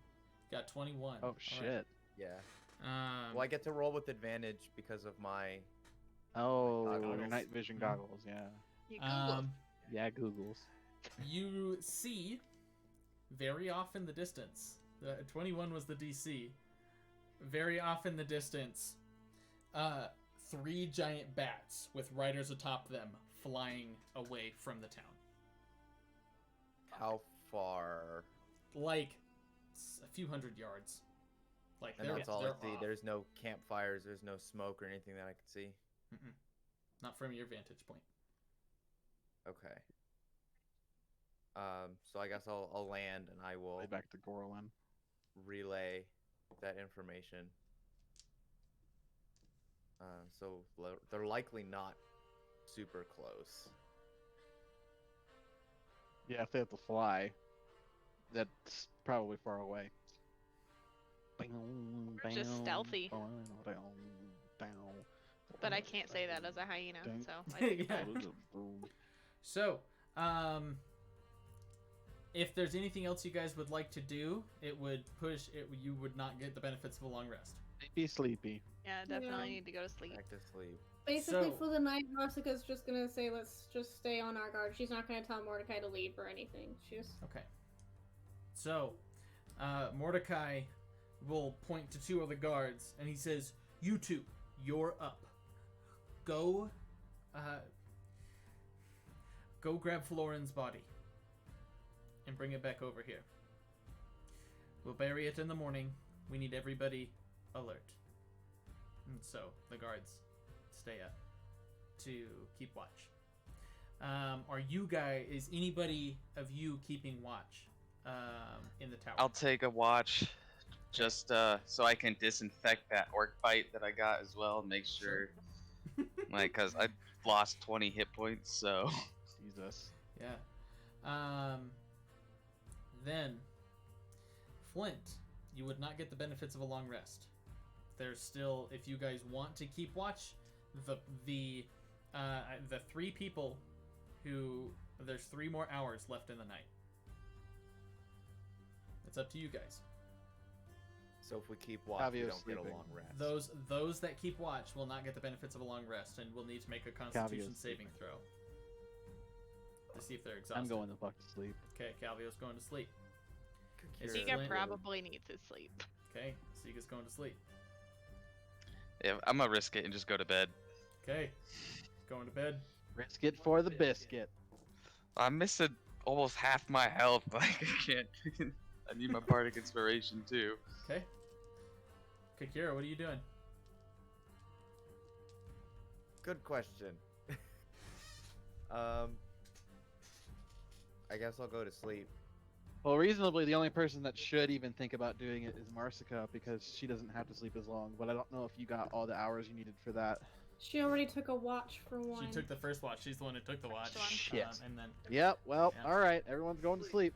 I don't know. Marsica, you can stay up and watch if you want. You would push the long rest deal. It's not worth the exhaustion, especially with tomorrow coming up. It would be a Constitution saving throw. If you just wouldn't get the benefits, you wouldn't get your health back, you wouldn't get spell slots back for sure. Constitution saving throw. If you pass it, no exhaustion. If you don't pass it, then exhaustion. And what does exhaustion do? Disadvantage on all saving skill checks and saving throws. I believe attack rolls too, but I'd have to check. That's the first level of exhaustion. There are 6 levels. Marsica's like, nah. Okay. Okay. Can Calvio cast a spell, or would that take too long? If you guys do anything else, like depending on how long the spell is. That. I don't have it anymore. Marsica says not. Somebody else's turn. She's going to bed. When we went to sleep, before we went to sleep, I did the whole spell book bit, so that says everybody went to sleep. Yep. Okay. Cool beans and rice. Woo long rest. I don't like this. I don't like this. I feel so... No, I don't like it. Can I hit the long rest button? I mean... Don't hit the long rest button. Just as a general rule, don't hit the long rest button until I say you have completed a long rest. Okay. I see. I don't like this. I don't like this. You all. I should have been a bullet. I should have just taken it. You all fall asleep. Some more soundly than others.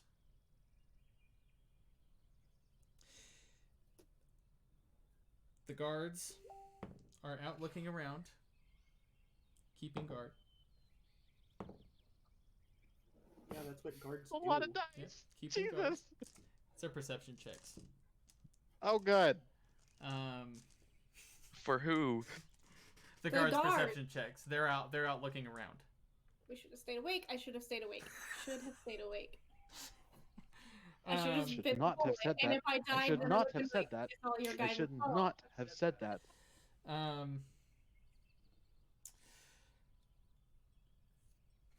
The morning comes. You all wake up. You all complete a long rest. Take long rest. Confer.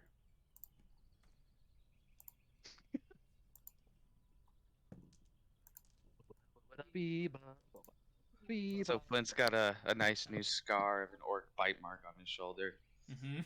That was a big chomp, man. That did a lot of damage. So, waking up, what are you all doing? I'm assuming Flint is gonna look out the window. Does she see anything? Make me a perception check. I'm making breakfast. I'm going to do my stew, my special one from the cookbook. All right. 7 is 16. 16. You see, looking around, a small crowd gathered on the other side of town, across the river, at the tree line. Is it like townsfolk crowd? Townsfolk, guards. Okay. Guess I'll walk over there and. Marsica's gonna walk over there too. She'll let them know, be like, "Hey, there's a gathering. I'm gonna go check it out." Okay. I'll walk with her, and I'll send Aldra ahead of me. Okay. To go see what it is. Are you going to look through Hey, Aldra? breakfast. Oh yeah, Flint's still just cooking. As you guys are just starting to walk away. Clobar's waiting on breakfast. Clobar's Deacon's waiting for some coffee. Right. Clobar is a simple man. He values breakfast. What's Kakira doing? Changing her spells. Changing her spells, so she's sticking around for breakfast. So she's doing her ritual in the morning. So I'm gonna use my 3rd level spell slot for making this, so it'll increase everyone's health by 10, and for 8 hours we will all gain the benefit of the 8 spell. So doing it at 3rd level, that increases it by what is it, to 15 actually, I think. Ooh. If you did that, let me check my notes here. But if you use a so if a higher spell slot is used, increases the health by 5. So and that's first level spell slot without that. Yeah. So then it would be 10. 10 for 2nd level, since it's 5 for 1st level. 10 for 2nd level, 15 for 3rd level. Okay. Right. I'll take it. So yep. Everybody then, whoever eats it, you create how many servings did I say? 8. 8 servings. So for 8 hours, once you eat it, your hit point maximum is increased by 15 for 8 hours. It's not temporary hit points. So using a 3rd level spell slot though. How long? And how long does it keep that ability before it runs out? Like before we eat it? 8 hours. Yeah, once you eat it, it lasts for 8 hours. And you have to eat it within the day, basically, or else it goes stale. Chomp. Okay. You know. I will happily eat this breakfast. Yeah. So I'll take the remaining 2 servings, and I will give one to the leader, the captain of the guard that Marsica was talking to, and whoever his right-hand man is. Before we get there, you are currently cooking. You guys, it's not hard for Aldra to see. You see, peering through ahead of your party, and looking into the forest, there seems to be a body that the townsfolk is gathered around. I send Aldra closer to see who it is.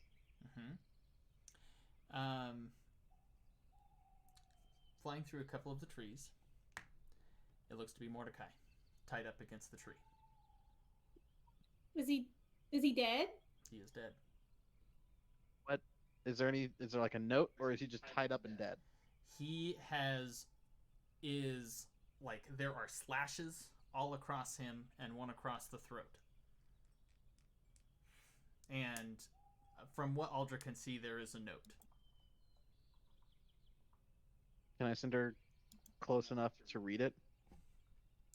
Do you speak Orcish? Marsica does. Marsica's making her way through anyway, so... No, I do not. Yeah. So, you make your way there. And... Aldra lands on Marsica's shoulder. Who is it? Just Marsica making her way, I think, right? Because everybody else is at the camp. Yeah. So Marsica, you kind of push your way through the crowd. You see Borin is sitting there, aghast, and he says, "We found him like this about 15 minutes ago, and I've sent search parties out, and We've not seen anything. Who were the guards on duty? The ones that are, there's like 2 that are there. The other ones are out looking around, and they kind of raise their hand. Where were they? Where were you guys positioned? They tell you, let's go over to our map here. They tell you that they were positioned. So he is, they found the body at the tree line over here by this rock, a little bit farther back. Do you guys see that ping? Yeah. Okay. And they say that one was stationed here, Boren was stationed up here, and then another guy was stationed over near the fort. Okay. And where was Mordecai sleeping? Because he was going to bed too, wasn't he? He was staying up to watch he was staying for a bit. Yeah. Up. He stayed up to watch. Who was the last one that saw Mordecai alive? Boren he raises his hand and he said that he was going to look through the forest a bit to see and push out of town. Was Mordecai stationing himself in this area? Yes. And so he just took a stroll by himself into the forest?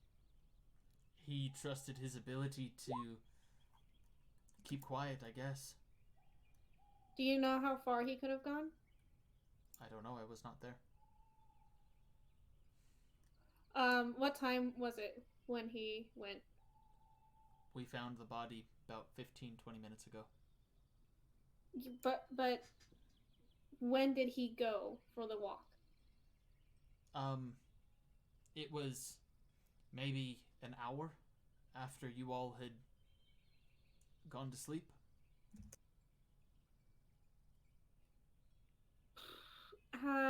Has the body been sitting there a while? Does it look like? Make me a medicine check. Okay.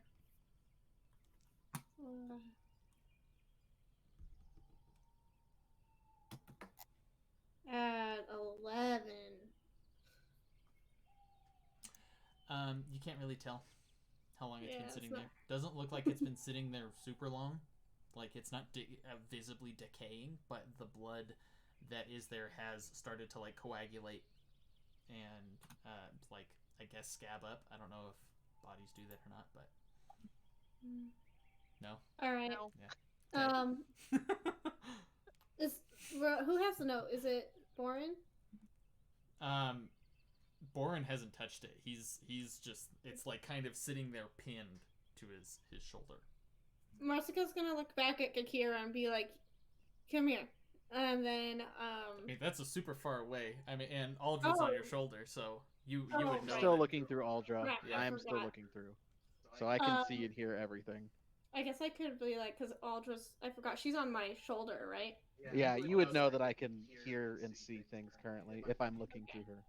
So, then I'm gonna kind of just whisper to Aldra and say, "Can we get Kakira over here to look at the body?" And then, back in the tower, I'm like, "Kakira, Marsica wants you." And then I'm gonna look at the note. Sure.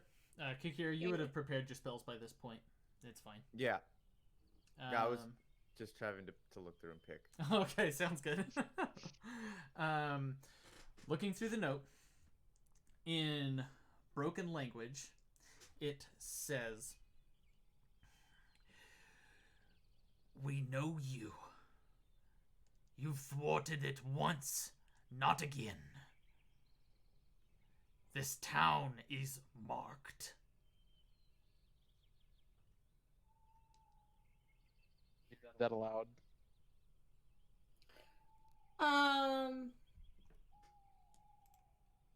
Yeah, I guess Marsica would pull off to the side, away from the crowd a little bit, and whisper it, so that way they don't hear it. I don't want them to freak out, but so you could hear it, and you could relay it to everybody else.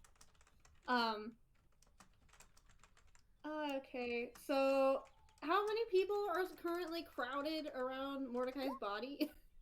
It's mostly the refugees. So, and Boris and his wife have come out. So it's like maybe 10, 12 people. Are they like completely surrounded around it right now? I mean, it's like a semicircle, and people are starting to like move away from it, and they're starting to disperse a bit. And you hear Boris talk to his wife Brea, saying, "Hey, should we pack up? Should we head into the city? There's not enough guard on the road to warrant if our town is this dangerous. What do we do?"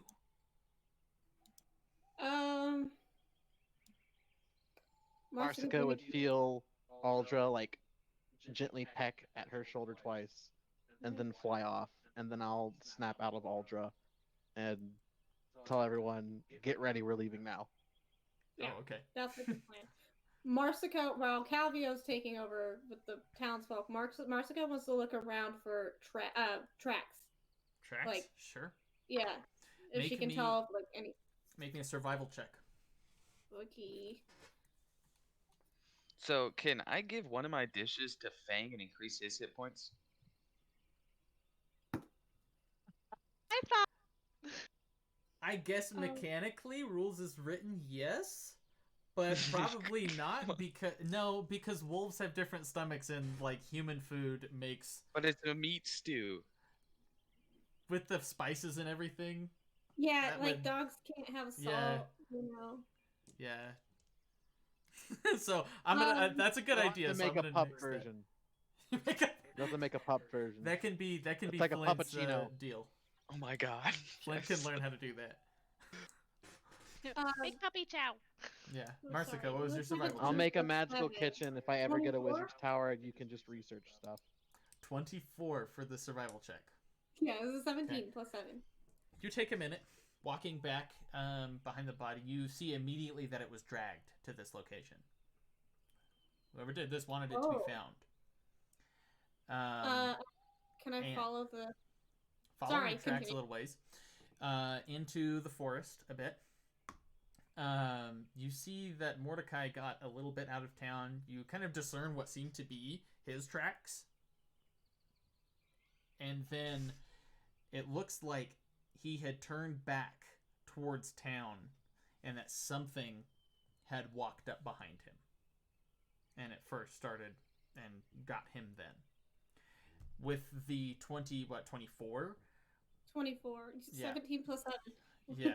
With that, you would see off a little ways into the distance some claw marks and bits of bark that had been pulled off of a tree, and it looks like there's a branch that is hanging a little bit lower and that it was kind of broken. It fucking bats. Oh, there was a rider. A bat flew out. That makes sense. And with the does it look like claw marks on? Well, I guess I didn't do well enough on the medicine check. It doesn't look like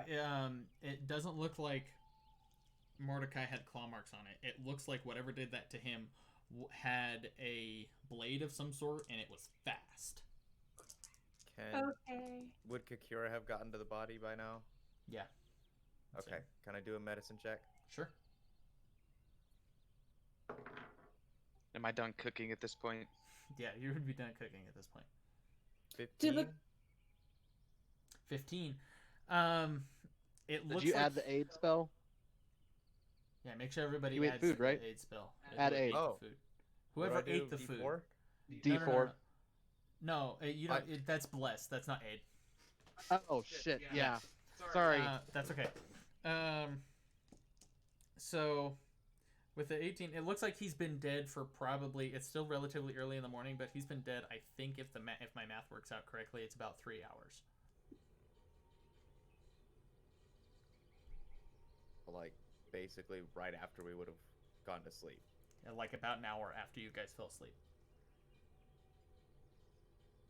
We stayed awake. If I stayed awake, I might have seen it. God damn it. Okay. We might have seen the bat at least. We could have shot it down. We could have held them prisoner. We could have questioned them. I'm mad. Tell me how you really feel. Do the tracks like just end too, where the broken like branches? Yep. God damn it. Okay, so Marsica's going back to the body. I mean, while she's out there, does she see anything else? No, not really. No. Okay. Not at the moment. So she's gonna go back, and she wants to make sure all the townsfolk go away from the body. For now. What do you say to them? Well, Calvio was working with them when she had walked away. Oh so... no, I wasn't working with them. I was in the tower. Oh. I was telling the party, let's fucking go. Okay. Like we're leaving. Marsica's going to. Is there still quite a few people like chilling in the area? Yeah, they're starting to disperse though. You can, if you want to try and say something to them, you can, or you can let them ruminate. No, Marsica's gonna tell them to go further into town, go back to their tents, go back to the inn, go indoors, and stay there until further notice. For now. They all kind of nod, and one says, "What do we do to defend ourselves if they show up again? Seems like they're slowly picking us off." Okay. Buddy system. Have you guys heard of the buddy system? Do you exit buddy? What is the buddy system? I mean, I have friends, I guess, if that's what you mean, but stay in groups. Do not be in groups of less than 2 anywhere you go. Do not go outside of the boundaries of the town. Stay together. Got it? And if you have weapons, now's the time to keep them on you. Boris goes and you kind of see him pat his short sword at his side, and he says, "Oh, aye." And he walks off. All right. Sorry, continue. You would see Anastasia is starting to walk up at this point too. Unless you guys would have seen her walk out of the tower as well. Because I don't know if there'd be enough room in the tower with her, but we'll say that there was. So first she's walking out of the tower. If there's anything you guys would like to say to them, Anastasia and I would be with Anastasia if we're leaving the tower. Okay.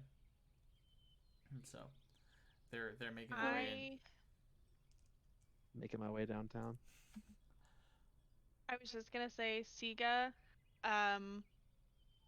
being the druid that he is, he probably would have walked over to Mordecai's body, okay. And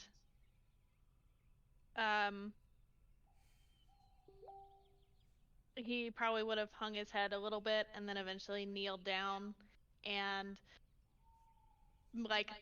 made sure his eyes were closed and everything, and muttered a kind of under his breath, just a prayer of rest, and that he hopes his soul passes along well, and then would want to help kind of bury his body and get his body out of the way, so that people don't have to keep looking at it.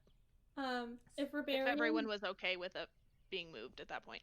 Yeah, if we're burying his body, I guess I would kind of have Boren stay with us too, since he's kind of next in command. So, with you guys, you take Mordecai's body. He takes you back over to where they had started digging a grave for Florin. And they start digging a grave there, right next to the camp of theirs. And so, Horadine comes out at this point a little bit more serious than you've seen him. And he is saying,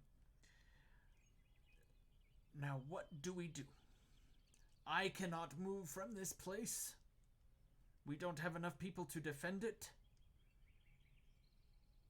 Now the guards are being pulled into the woods." Let's have a chat. Let's grab so Boren, I'm gonna look at Boren and say, grab your higher up soldier men who would be next in charge. Bring them. We need to have a town meeting with us, with our group, and figure out what we do about this. Okay. And he kind of nods, and he walks over, and Borin also nods. What would it take for them to find guards and things? Probably a good 10-15 minutes, so I would assume you guys have time to go over and chat. If you guys have time to talk. Can I look at Anastasia? Sure. And be like, hey, don't forget to go see Klobar today. Oh, yeah, okay. And she says... He might talk to you now. She kind of points, because she's still near the tower at this point, unless you guys moved. And she says, is it him? And yeah. Pointing. She then kind of walks over hurriedly, because she has not seen what is happening yet. And she was, before we do this, Flint, was there anything you wanted to do? So I had 2 extra dishes. I'm gonna give them to Calvio to dish out to the citizens who need it most, and then I'm going to go over to the refugees and start cooking them food. Okay. Making sure that everyone is eaten and that everything may be a little crazy, but you still need your breakfast. Okay. They definitely appreciate that, and they are forming a line, eagerly awaiting your cooking. So, Anastasia walks up to Klobar, and she says, "Hi, my name's Anastasia. What's your name?" My name's Klobar. Do you not remember? I taught you some magic yesterday. Oh, yeah, that's right. Sorry, that primed, the go remember to talk to, that primed me to think it was just meeting. I completely forgot that. My fault. She's like, I've got a really bad memory. That's okay. Are you ready to learn how to shape water today? Yeah, I'm super excited about this. So Klobar hands her his water skin, and he begins to walk her through a second time, learning how to manipulate water. Okay. And I'm going to replace her roll with one of my important rolls for today, so 17 base. Nice. So it takes right now, man. It takes I need to make note of this. So you're going to be tied up for about an hour and a half, 2 hours doing this, but for a little girl, she's picking up on it really fast. And she will, after that hour and a half, she would have learned the cantrip with that. Klobar says to her afterwards, there's a very nice woman in Andorra named Zerf. If you ever make it out to the city, tell her that, seek her out in her tower and tell her that you will be her apprentice. Klobar sent you. Oh, okay. Yeah, she seems really nervous about this. She's starting to get this spell, and she's starting to do it, and she's like, oh, I'll try and have somebody to go with me to talk to her, but, I will see. Klobar kind of kneels down and says, I need you to promise me something. Uh-huh. No matter how far you go, you will not use magic to do evil, to hurt people. Yeah, I would never want to hurt somebody. I promise. Good. Okay, now I need to make that note. Magic is a great responsibility. We use it to make the world better. Okay, can you type what you just said in the chat? So I can copy and paste that to my notes here. About about Zerf, or about the magic in making people better, or making the world better. Oh, okay. Are you writing a little letter of recommendation for her to give to Zerf? That way, he could. Zerf isn't just yeah. Hey, this random random kid.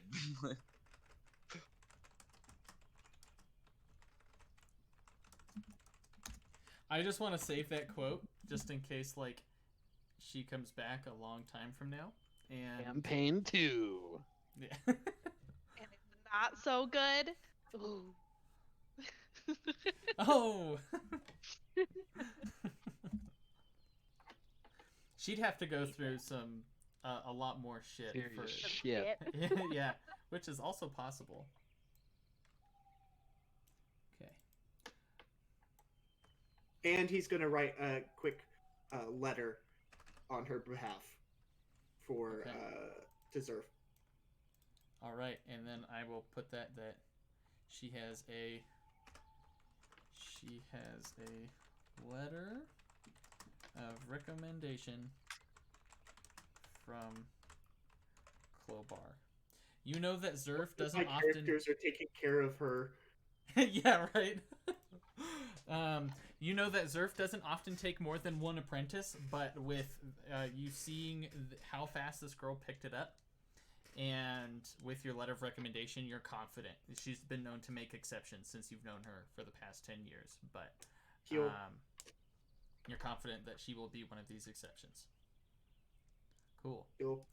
So Klobar is tied up for the next hour. Is there any? And I would say it takes probably about an hour-ish to dig the grave and to put it back up. And is there anything you guys would like to say or do after the grave has been filled? Assuming Marsica and I are talking to guard people.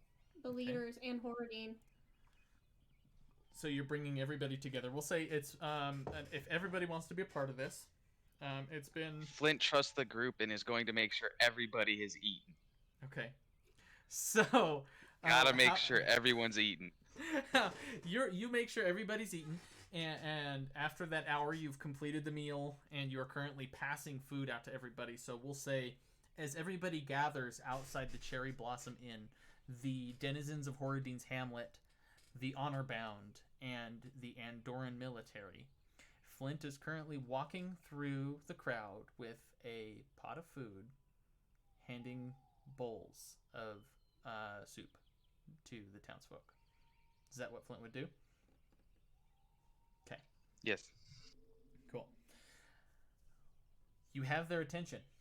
Boren starts and says, I'm not sure what to expect, but our esteemed friends here have called for a meeting. And we've been attacked, and we need to do something about it. Klobar kind of grumbles and says, this is the difference between hobgoblins and orcs. Orcs have no honor. We need to strike first and take the fight to them. I disagree. Yes, I agree with the strike first, but I also think that we need to get the citizens to safety first, and then we can strike them. Here they're at risk, and it's been proven that they're at risk right here. We promised. Go ahead. We promised the King Regent that we could defend this land, and I am honor bound to abide that promise. Roll credits. End session. Cutscene. Okay. Is there a way to do both? Can we evacuate the citizens while some of the military stays behind along with us? Boren says, I don't think that. I think there only being 5 of us now here. I think we would, if you want to evacuate the citizens, we would need to go with them, and even then, it would be hard for the 5 of us to help protect a group of 15. But we can try, and the closer we get to the city, the safer it would be. How far away are the White Cloaked camp and the military camp? Oh God! It's about a day's travel to the White Cloak camp. What if we evacuated and sent a letter out having them meet us halfway? Because then it would be like a half day's travel before we actually had some reinforcements. If you guys have the ability to send a message out, I know somebody has sending, but not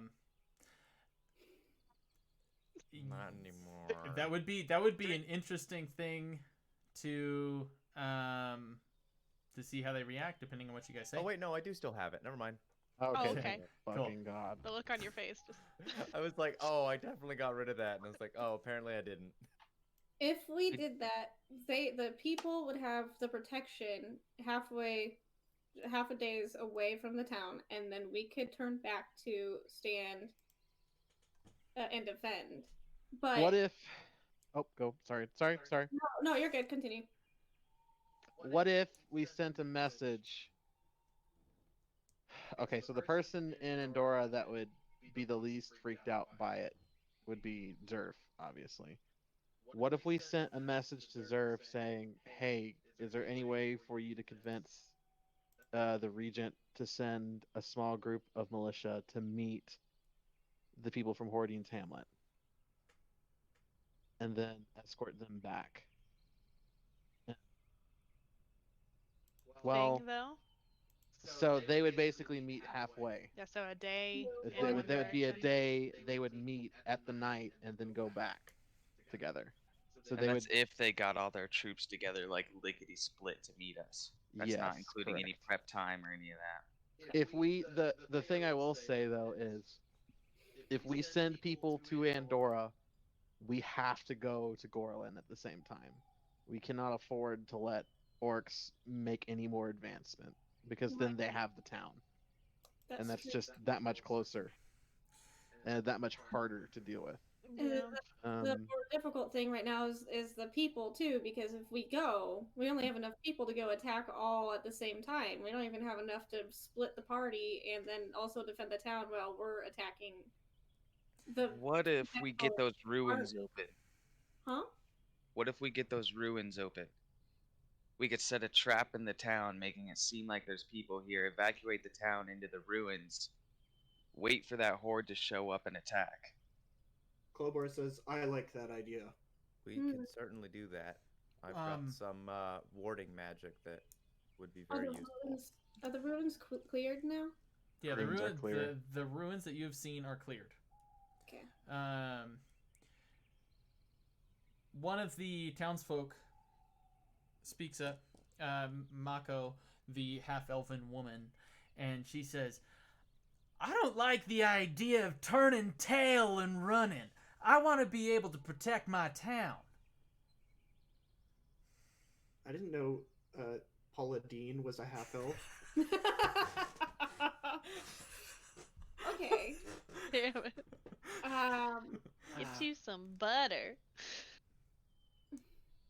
Well, I mean, if you want to fight, you're more than welcome. Regardless of what the people do, we have to move to Gorlin today.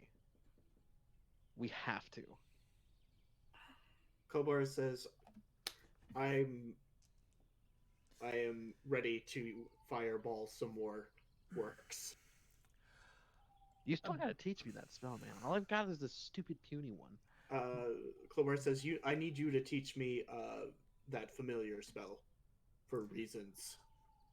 Orin kind of like chuckles, and he's like, well, perhaps moving the townsfolk and evacuating them might be too dangerous considering. I was of the impression that the Regent was going to be sending more troops our way, but I'm not sure of the timeline. Okay. Perhaps if we hole up the townspeople, and you said you cleared those ruins? Correct. And as Borin is starting to suggest this as well, going off of your plan, Horadine says, I don't know about that. There was some strange screaming happening out of there not too long ago. Like, after we came the first time? Oh, no, not after you came. After you guys went in there, it was fine. but still, there's a we killed the air thing. about that. We killed the thing. It's perfectly safe in there now. Make me a persuasion check. Me? No, Marsica. She said it's perfectly safe in there Can now. I help her? You can give her a bardic inspiration to make it better. All right, let's do it. Oh God! If you want to. Hold on, I rolled an 18, okay. And then it's a +2. Oh, it's too late. Okay. Yeah. What was it? Dirty 20. He says, "All right, but if any of those ghosts come out of there, or there's more screaming, I'ma hightail it." We can sweep it again if you'd like. That would make you feel more comfortable. No, it's fine. Klobar kind of offhandedly remarks, "It could use some sweeping. It's a little dusty in there." I'll say that Klobar and I literally just checked it out last night, and it's fine. Okay. And they're bookies. They like to read books. Bookworms. They read stuff. They know stuff about ruins and stuff. Oh, you're talking about Klobar and Calvio. I was like, who are you referencing right now? None of these townsfolk are bookies. So... the two that just admitted to sweeping the place. Okay. Klobar does an impression of the half-elven woman and says, "We done read real good." She kind of squints at you, and she says, "You know, just because I talk this way does not mean I am unintelligent."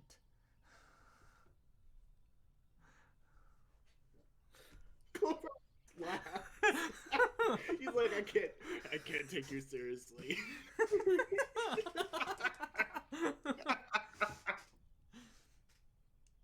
Okay.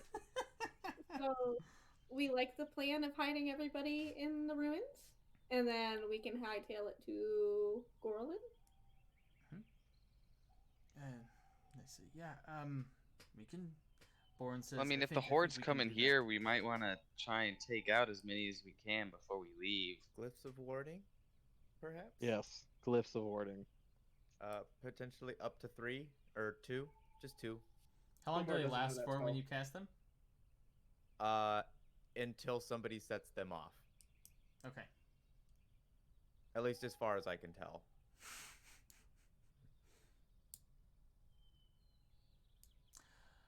All right. So. Make sure you pack plenty of food. Yeah. I mean, with Flint around. You're starting to run low on resources, by the way, with how often you cook that amount of food. You're starting to run low on, like, ingredients and especially things. After feeding the refugees. Yeah, especially after feeding the refugees and things. You probably have, like, 2 more days that you can cook for everybody. Okay, so that's, I'm out of all special dishes. Yeah, you're out of all special all dishes. I can do That's is cook normal food. Mm-hmm. Okay. I'm glad we ate this today. Mm-hmm. So we need to, since we've got that, we need to start tracking. We need to find a trail and we need to follow it. Oh, I need to mention to everybody to you guys though. So Marsica's gonna wait till it's like just the Honorbound. Okay. Alone, and maybe Boren. Boren can know too. So, Boren sticks around. The rest of the townfolk kind of go about. You see they're heading into their respective places of abode, packing, and eventually throughout the day they start making their way into the ruins as a defensible position. Okay. And then Marsica will... I'll just let everybody know what she found with the tracks and basically the broken branch and, you know, basically a bat rider came in. Are you going to tell them about the note? And killed... Oh, yeah. And killed... Well, yeah, they already knew about the note. Yeah, I thought we already knew about the note. I did not realize that. Yeah. Okay. What does everybody have to say? Well, we better get going. All this. We need to leave soon. Where are we setting up the glyphs of warding, Kikira? I was gonna ask you guys where you think the best place was. I was so thinking... how do those work? So I get to decide where to put it and what sets it off, and I can choose by race, by like a certain action or something that would set it off. What happens when it's set off? or is that Up something to you me. pick? So I can either do explosive runes, and I get to pick acid, cold, fire, lightning, or thunder damage, and it's 5d8 of whichever one of those, or it can be a spell glyph. So whatever prepared spell is put in there, that will go off. Klobar would suggest putting one on the door into the ruins and setting it so it only triggers orcs. I was thinking about that one. Yeah. What about a second one? Would we want to put that anywhere? Maybe in the forest somewhere, along the edge of the town. Surely. Maybe in front of the bridge. That's I was maybe about on to the say bridge. The bridge and explosive runes. It'll blow the bridge. Does But, lightning travel through water in this? That's an it's excellent electricity. question. Yeah, it would travel through water. Yeah. So would a lightning rune of 5d8 possibly cause the bridge to explode and possibly travel through the river a little bit? The lightning wouldn't cause the bridge to explode. It would cause it to travel through the river a little bit, and probably make its way up to here and down here. So if anything tried to traverse that instead of using the bridge. How deep is the river? Yeah. Here, it's not terribly deep. It's probably like, I would say 10 feet at its center, 10 to 14 feet. Do we know if orcs can swim? You would assume that Marsica would know that they could swim at least to a certain degree. They're probably not athletic swimmers, but what if we water. They can wade through the water. They can wade. That's a fair point though, because most of these orcs are from the Badlands, and there's not a lot of water there. So they would probably be able to wade through it and maybe dog paddle and things, but not much more. What if we took out the bridge? Put the ward like on the other side of the river, so that you would remember that there were orcs on the other side of the river that the guards were fighting. They were on both sides, but we could. Sides. I mean, we could take out. Basically, what I'm going for is take out the bridge, put a ward somewhere, so that if they have to cross the water to get to the other side, and it sets off the rune with the lightning and goes zap everyone. Okay. That's what I'm suggesting. How we do that, I guess, is up to. So what about like right there? So like whoever on one side, so whoever gets there first, it would set off the spell, and it would end up in the water and get anybody else that would be crossing at the time. Right. Yeah. That's what I'm going for.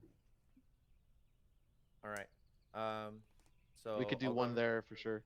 Yeah, I'll go ahead and do one lightning explosive ward here where the bridge would be, assuming we're taking it out. Well, hang on. Horadine would not be about you taking the bridge out. He'd probably be a little salty about that. So sure, he likes life though. He does like life, so you could convince him. Hold on, is that the road toward Andorra, like going out this direction? That direction is the road towards Gorlin. Gorlin. Okay. Yeah. So I could try and persuade him. And I believe the ward that we'd put over the fort would probably be best as fire damage. Okay. Probably. Seeing how well that fireball worked on him. We really probably should take out that bridge, if anything, just for logistics. Mm-hmm. So that that fireball really made that encounter a lot easier. Yeah. What can I say except you're welcome? Oh my god. Are you doing one more glyph of warding, or are you only doing those two? I can only do 2 because I only have 2 level 3 spell slots. Okay. I could do 1. All right. Where are you putting? Are you putting one down? Where would be a third option, guys? Where is?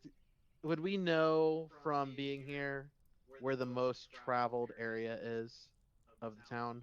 Could we look at the tracks and see where they came from before? Marsica would probably, with that earlier 21, have seen that they came from this area over here, right? Mm-hmm. Are they dumb enough to come from the same place twice? I mean, a normal orc is pretty dumb, but there wasn't just normal orcs with them. There wasn't just normal orcs, though. Exactly. That's why I was saying, what's the most traveled place in town? Like, where is somewhere else they have to go through?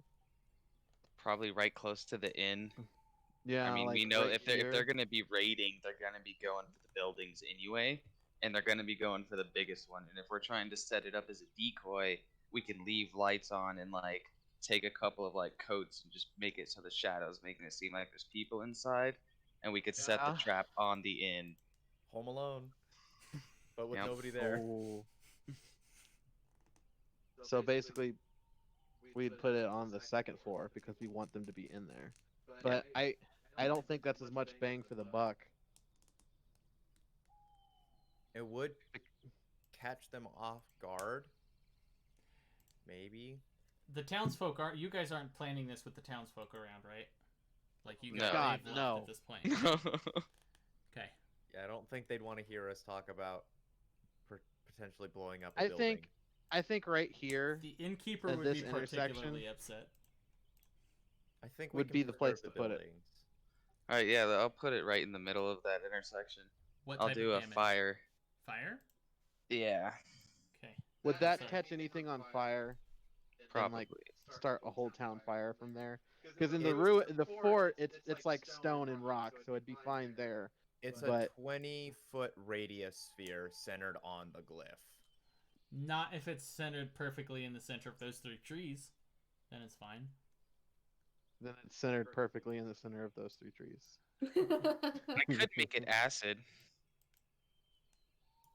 It's up to you, man. Whatever kind of damage you want to do. Yeah, that's your call. Yeah, I'll do acid just so they're not expecting all the same type. That's fair. See, I wish I'd learned that though, because I could have put a fireball into it. It's okay, I've already got one. Man! Damn. Why are you not an evocation wizard? Could we like work together to do that? Like I set up the glyph spell for a spell and he puts the spell in. I mean, the fire explosive ward might as well be a fireball. True.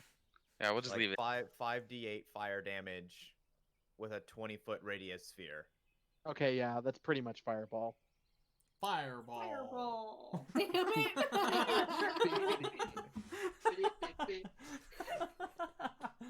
Oh my god. Except for you could do lightning ball. Oh my god.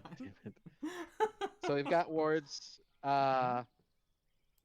We're gonna make sure everyone's on the other side of the bridge, and I'm just gonna firebolt the bridge down. You're just gonna start firebolting it?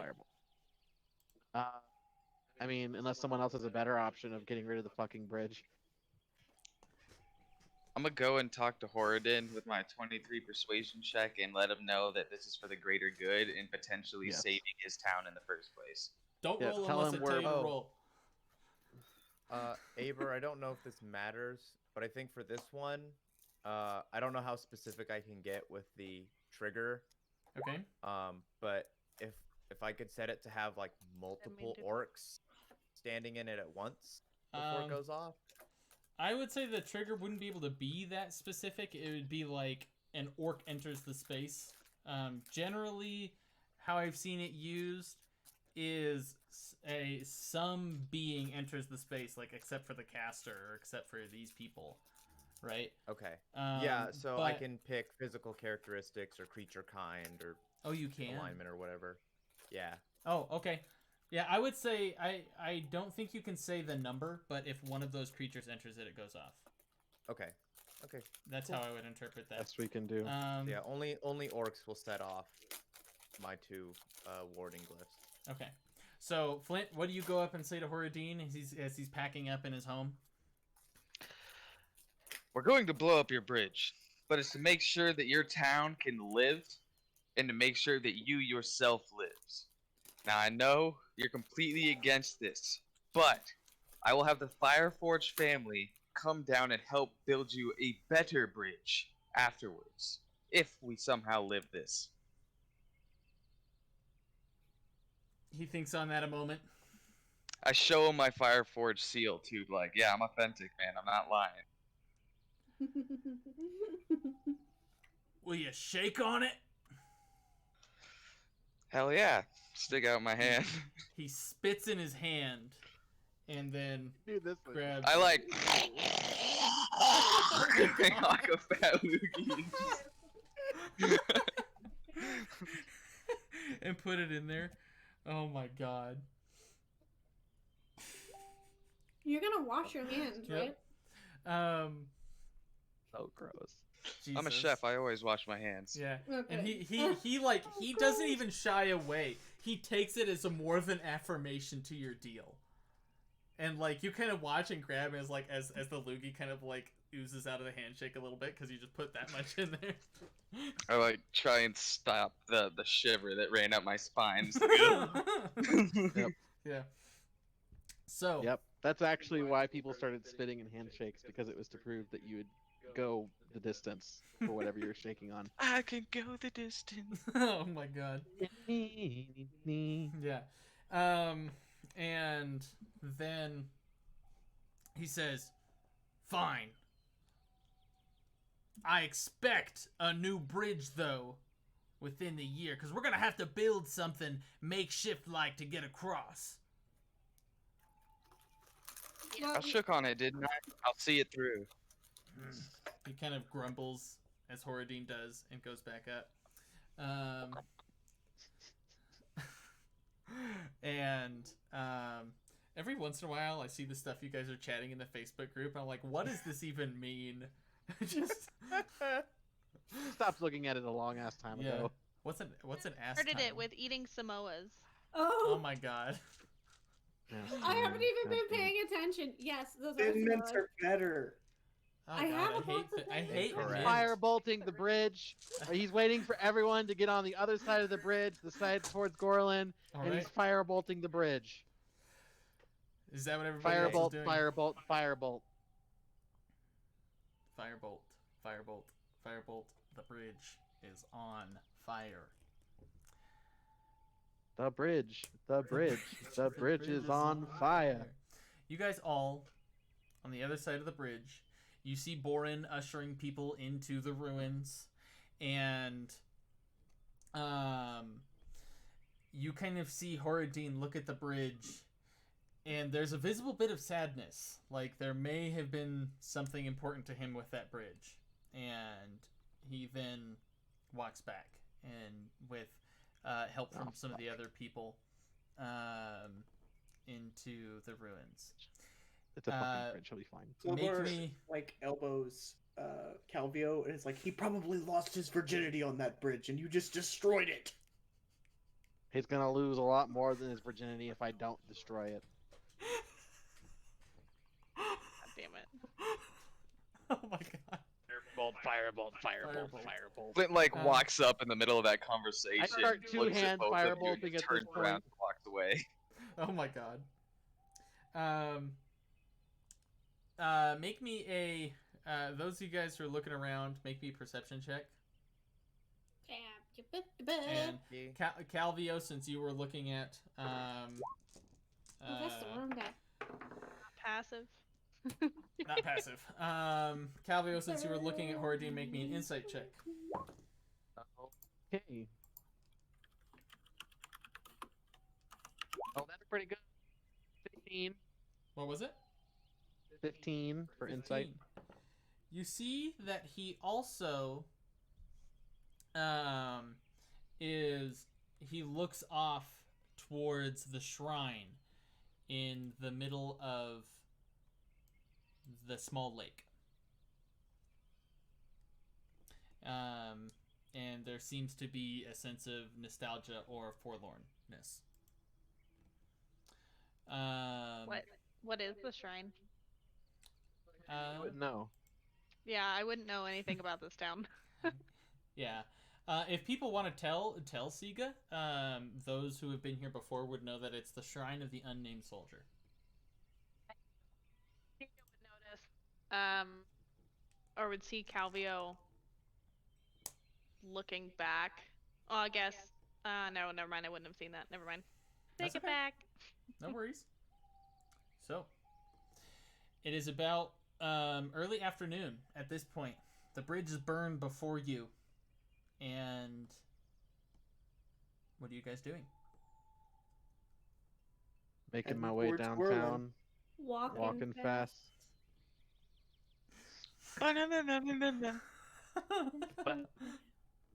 Oh my god. So you all are we heading to Gorlin now? Yeah, we should head to Gorlin, and I would be actively looking for tracks on the sides of the road.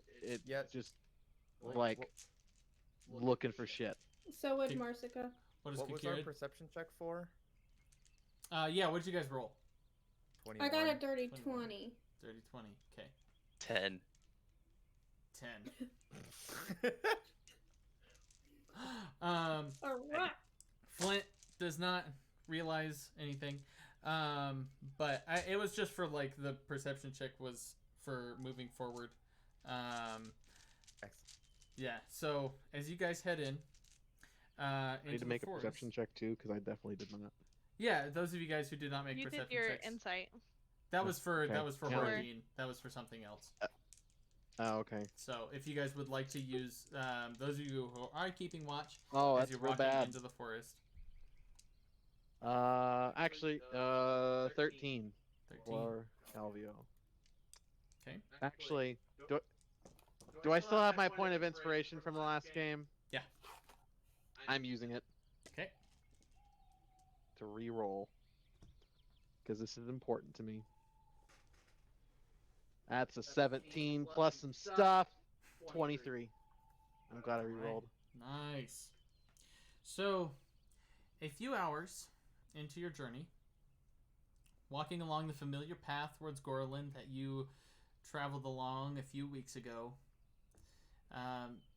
you come across the place where you remember heading into the forest to deal with those bandits. Those few weeks ago. Wonderful. Those of you who rolled above a 20, so Kakira and Calvio, you would see off in the distance a sort of mist has come over the area, but you can see through the trees and through the mist a stone structure. One that wasn't there before?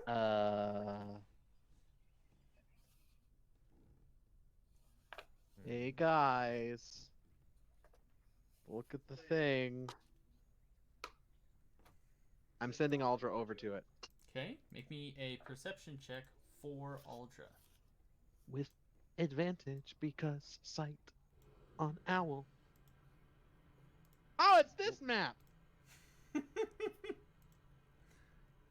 And then you see crit. What is happening here? There's an crit. I will show you. What? I will show you. Oh, that's why. That's not what I wanted. There we go. I was like, why is this here? Gonna be our friend. Yeah. I wanted Treebeard to fight with us.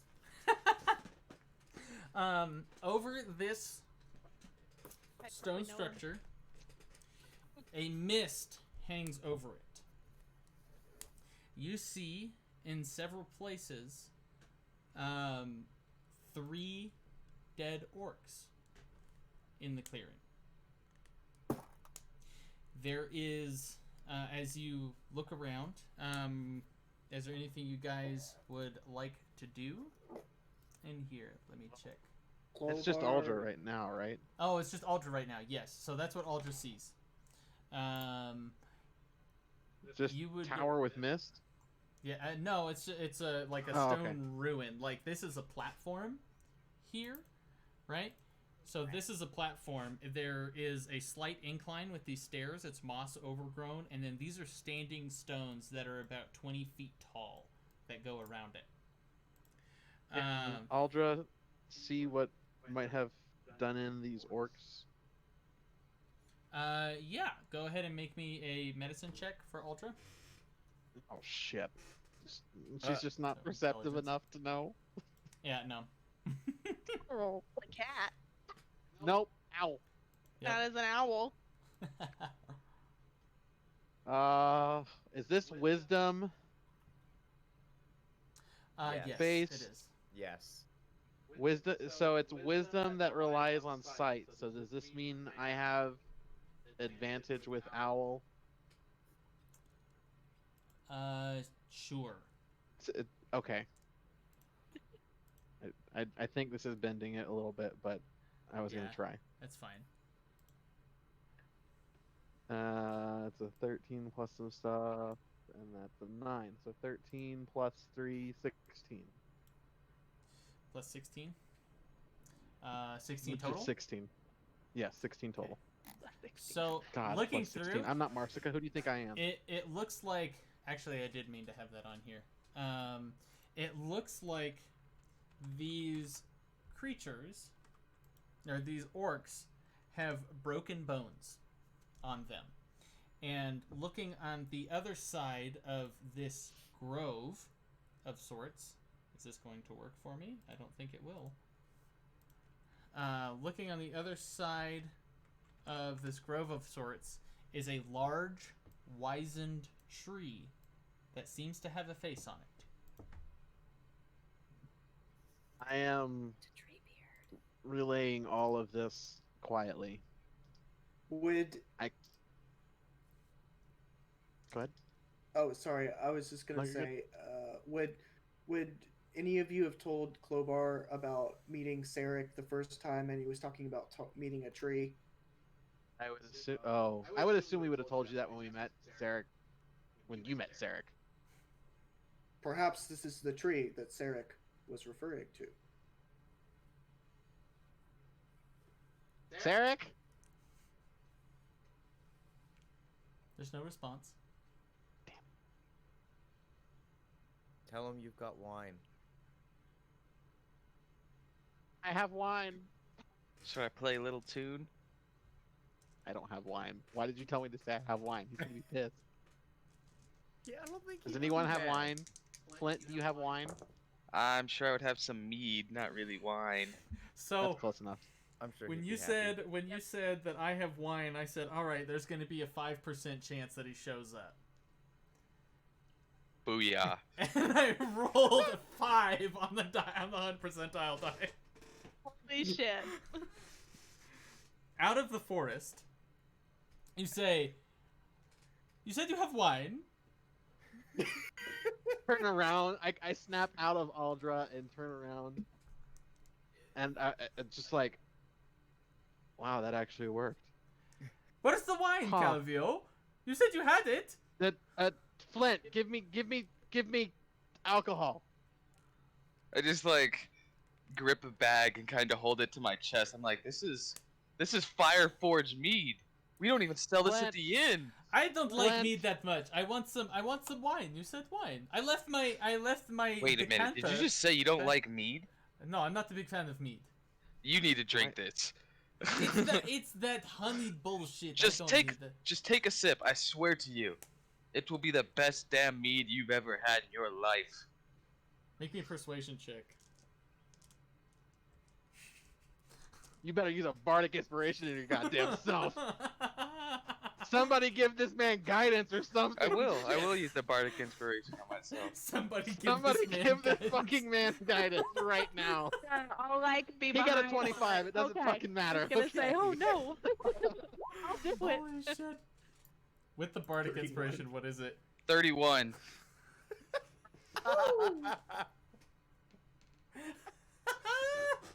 Oh my god.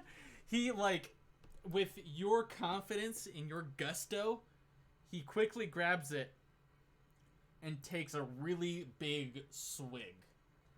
You see as he drains the whole bottle. It's like, no! And he's like, this is really good. Do you have any more? I like slowly grab my bag and just hold it a little closer. I'm like, no. Lance. Sarek. Yes, yeah. Your name was what? Klobar? Klobar. There is a large tree with a face and some dead orcs. Do you know this tree? Yes, I know this tree. His name is Borant. Is he friendly? I mean, he's a little cantankerous. Would you be willing to introduce us? I don't know. Our last interaction didn't go so well. He's kind of been...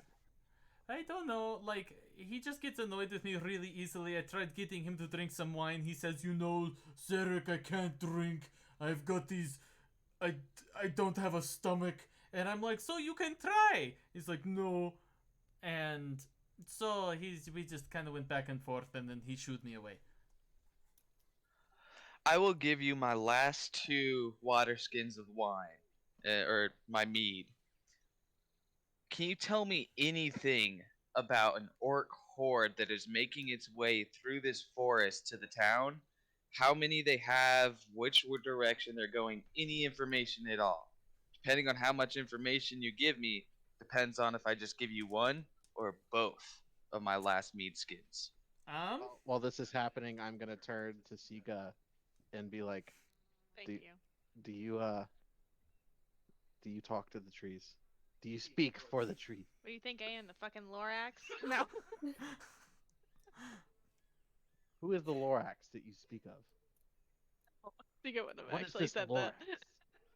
that. I want to create an NPC that is the Lorax now. Yes! So... That's close to what this fawn is, almost. Drunk Lorax. Sika be able to speak to trees? Do you have speak with plants? No. Okay, Then so no. that answers my question. That was a thing. Okay, fair. Yeah, that is totally a spell. So comprehend languages wouldn't work. Comprehend languages would not work, sadly, because it's not like a language that they speak. It's a magical effect that allows them to communicate their thoughts, I guess. Do you have third level What spells? is a special tree? Would tongues Maybe work? with the special treat. No, tongues would not work. Oh. Sadly. Yeah. Clover wants to talk to the special tree. Yeah. So you guys head in. Wait, information first. Oh, information. Yes, thank you. So Sarek, and he says, he kind of looks. He says, "All right, for the wine, or mead rather. What do I know? I mean, time moves differently where I'm from. So does that mean you know what is about to happen? No. It means I was gone for like an hour since I've seen you guys. I saw you guys like an hour ago. Okay, so any information on the orcs? I know there's a camp just on the other side of the mountains. That is on this side of the mountains. Do you know how big the camp is? Fairly large.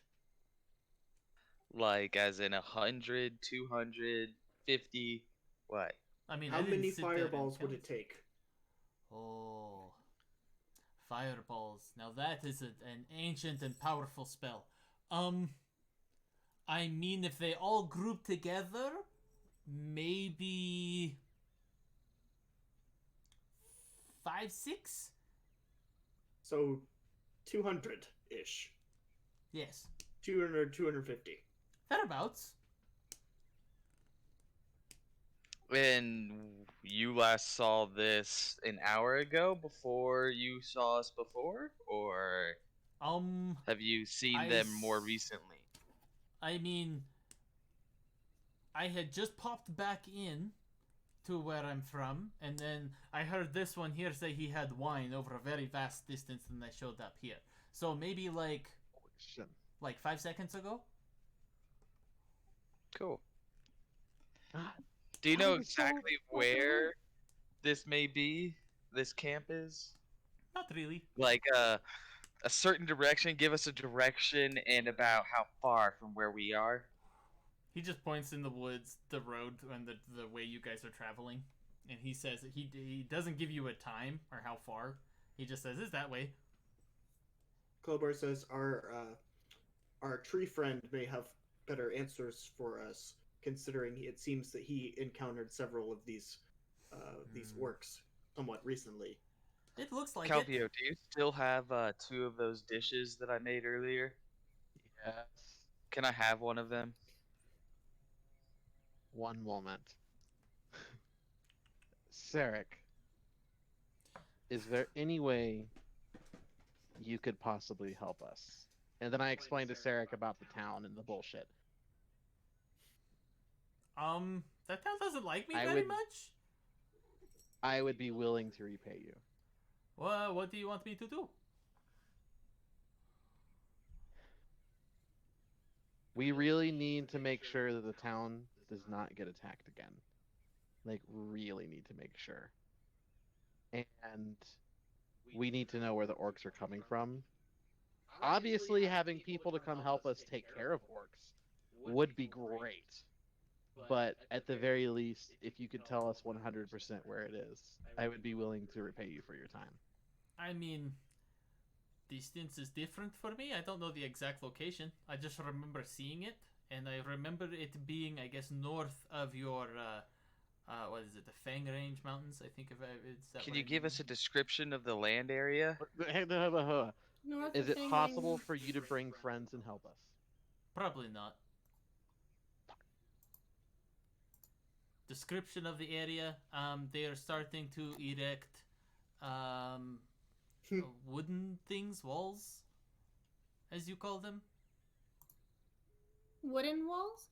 Yeah, wooden walls. I meant the landscape that they're camped in. Oh, landscape that they're camped in. It's in a sort of valley. Let me pull up my map. Calvio's from that area, correct? Mm-hmm. Yeah. So would he be able to kind of guess the area that they're in based on his description, and therefore giving us a more accurate distance? Would probably be able to maybe figure it out. Yeah, so Sarek goes ahead and gives a description of an area that is on the northern side of the Shamrath slopes, and in a little, just outside of a valley coming off of a ravine, or off of the cliff path, that you guys descend. And so between the two of you guys, it wouldn't even be that hard. You would know this as the area just before the bridge. It's about a day's travel outside of Gorlin. I just imagine us going, okay, so it'd be this spot, and then like, oh yeah, okay, and then like, oh, we know where that's at, and then just start walking. Basically. Yeah. Can you introduce us to the tree friend? I should, I can try. And you're a big fan of food, right? What if you introduce our tall friend here to the tree, and maybe we stay back a little bit? Give him a food dish, Calvio, as payment for this. Just hang on a second, Flint. He's like, we'll get there. He like quiets down and just starts twiddling his thumbs, just like, sorry. He's like, I guess I could try and introduce any of you to him. We'll see what he says. Maybe don't try and feed him wine. But that's what I do. I like sharing my wine. Maybe not just one time. I didn't bring my wine this time because you said you had wine, but then you lied to me. So your friend here, Flint, gave me meat. And he goes and he kind of bows towards Flint a little bit. Give a bow back. Am I introducing you or what? And he starts walking in towards the grove. Yes. Follows. stay kind of behind this. We don't want to bum rush a tree. I don't know how finicky. Are you telling Sarek to stay behind you, or are you telling other people to stay behind you? No, I'm telling the party like just chill out. Klobar Like stay close, but actively don't disregarding and walking behind Sarek. Like Right. Klobar is very interested in the tree. All right. Yeah, I'm staying behind, but like I'm gonna get as close as I can from behind a tree so I can see what's going on. Okay. So, you see Sarek walk up to this tree, and Sarek says, looking closer at the tree, he says, something doesn't seem to be right here. Everybody away from the tree. Closer. It kind of comes back and he says, some sort of a root rot has taken hold. What is that? Would Marsica be able to recognize it at all as a ranger? Both Marsica and Siga, you guys can make me either survival check or medicine check. Would this remind us of what we saw in the dungeon and hobgoblin territory, the lab? What? Oh, nice. 23. Nice. It's not the same kind of deal as in the lab. 26, 23. Yeah, you guys know that this is definitely a sort of fungus or sickness that is taken to this tree. And it is, you're not exactly sure how it would affect, like, if he says this tree is sentient, how it would affect that. But you know normal trees that come across this kind of root rot, they start going downhill really fast, right? Would you share this information? Definitely. And I would ask if there was any way. Would Siga know if there was any way to help the tree? Oh, with the Kira's greater restoration. With since Marska rolled higher than a 20, did you roll higher than a 25, Siga? She crit. I crit. What was the total? 23. 23. Okay, so there's no critting on skill checks, sadly. Oh, fair enough. Sad face. So since Marska, you rolled a 26. Yeah. You would know, having heard of a few of these types of creatures from your home, that if root rot takes hold, they often will hibernate, and if something stirs them, they will be very upset and not act rationally. So, God. these and the orcs have. It looks like the orcs have recently disturbed this guy, so he might be easy to wake up. And you currently seeing Sarek walking up to him has picked up a stick and is starting to poke the tree a bit. Stop! No, I'm gonna run at him and just like pull him off, just like pull him away. And I'm gonna say, you want me to introduce him? Like, he's gonna be grumpy, but Sarek, you Sarek, introduce no. him. Sarek, no. No, this is different. Is it possible for Kakira's greater restoration to fix this, or I do like not a cure have greater wounds or something? restoration. Or some kind of healing bullshit? I You know have what would fix this? lesser restoration. Fireball. Sure, yeah. No fireball. Where did you put it? Not burning the tree. Siga would be very angry. Lesser restoration fix this? I have lesser. What about a purification? What is lesser restoration? Let's start with lesser restoration. What does that say first? You can touch a creature and either end one disease or condition afflicting it. It gives specific conditions, but like blinded, deafened, paralyzed, or poisoned. Okay. But... And then what does purification say? Oh, I don't have that spell. I was just throwing it out there. Oh, okay. In case anyone else did. Lesser restoration would definitely help, you think, from what they've been telling you, as this is a disease of sorts. Okay. Well, I guess I will very carefully and as quietly as I can walk up because I have to touch the tree to do it. So I'll walk up and touch the tree and cast lesser restoration. Lesser restoration. You watch as let's see something here. As you go to cast the spell, looking around, it seems like you guys have lost sight of Sarek, and he has since disappeared. Shit. I was just holding on to him. What? He like slipped out of your grasp, and you realize as you look back to it, there was nothing there. I'm like looking around Fucking frantically Sarek. for him. Where'd he go? It's like whisper, you didn't try the food. And you watch as you lay your hands on the tree around the area of the root rot, and the black necrotic sickness of it seems to like melt away from the roots. The face is still stoic and still, though.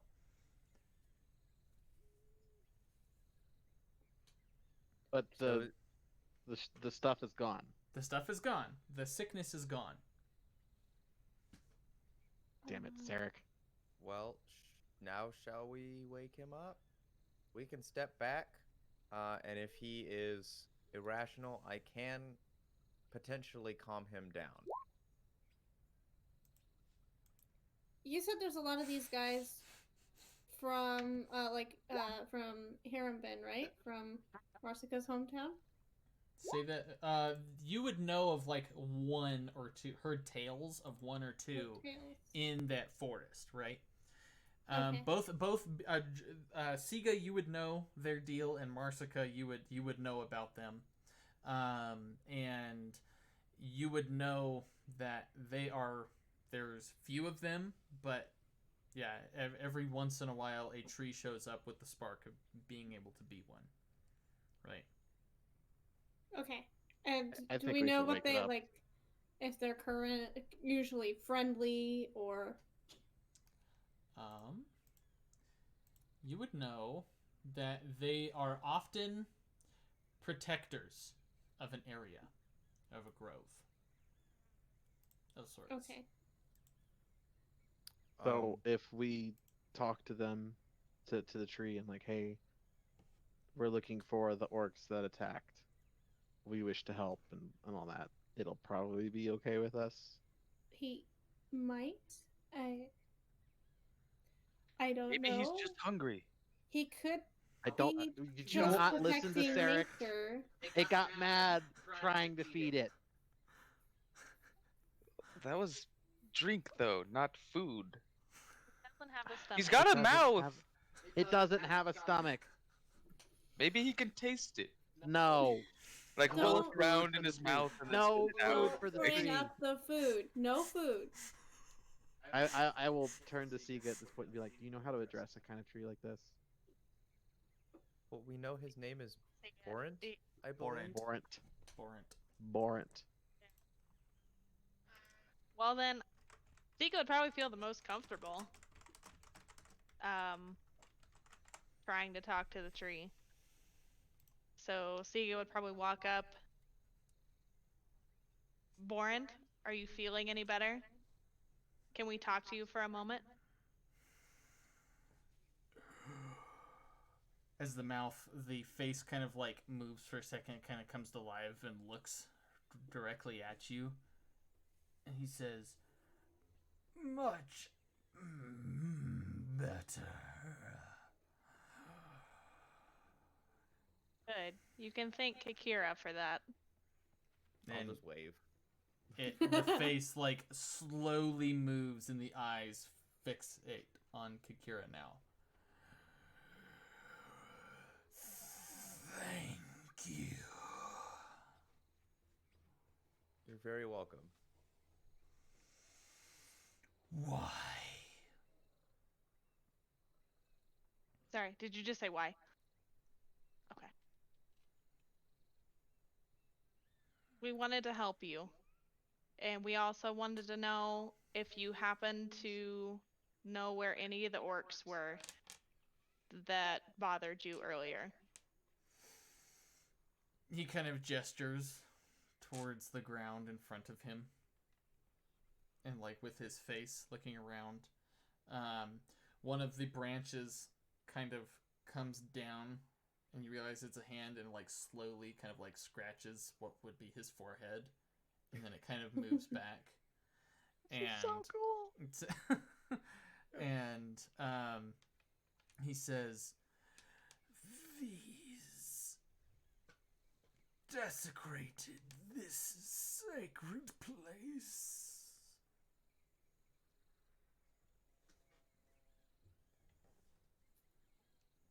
What is this place? My grove.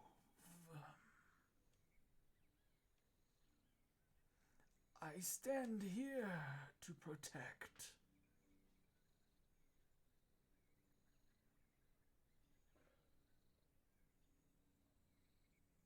Watch as the leaves kind of like shiver a bit. What was the first word that you said? He said this. I think he said, "This is my grove. I am here to protect." Grove. Got it. Grove. Okay.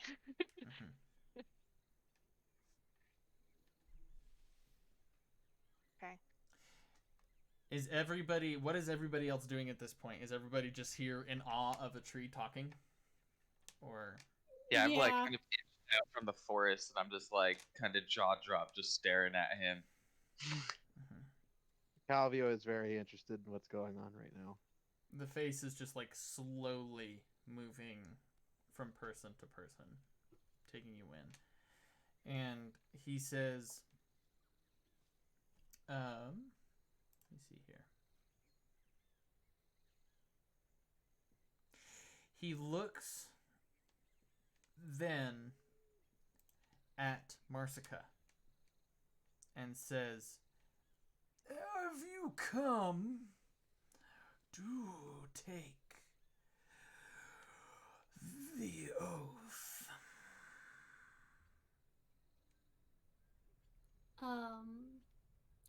Real quick, out of character, does Marsica know what he means by the oath? This would be a very hard DC, but you can make a history check for me. Lauren know what he means by the oath? Lauren would not.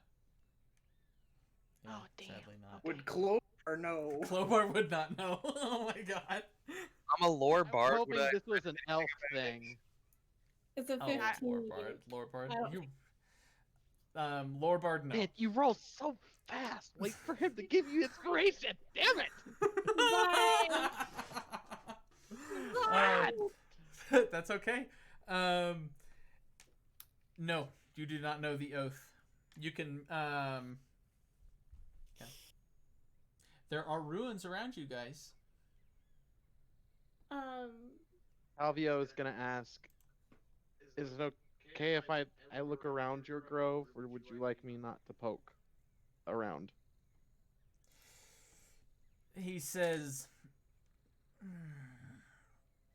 he seems kind of fixated on Marsica and takes a very long time to respond. And then says, "You may look. Do not disturb." Not disturbing. As he's currently fixated on Marsica still. I'm going to go look and not touch anything.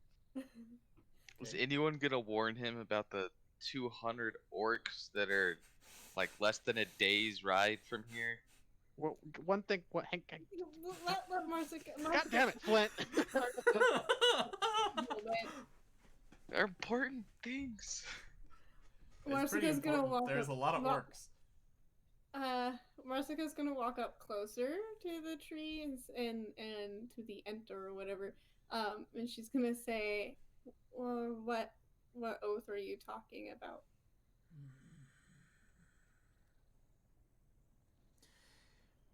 If you do not know, then it has been forgotten. and he starts, and he kind of like he re-erects himself and says, hopefully it will be recovered. And he starts to close his eyes. Oh no! Wait.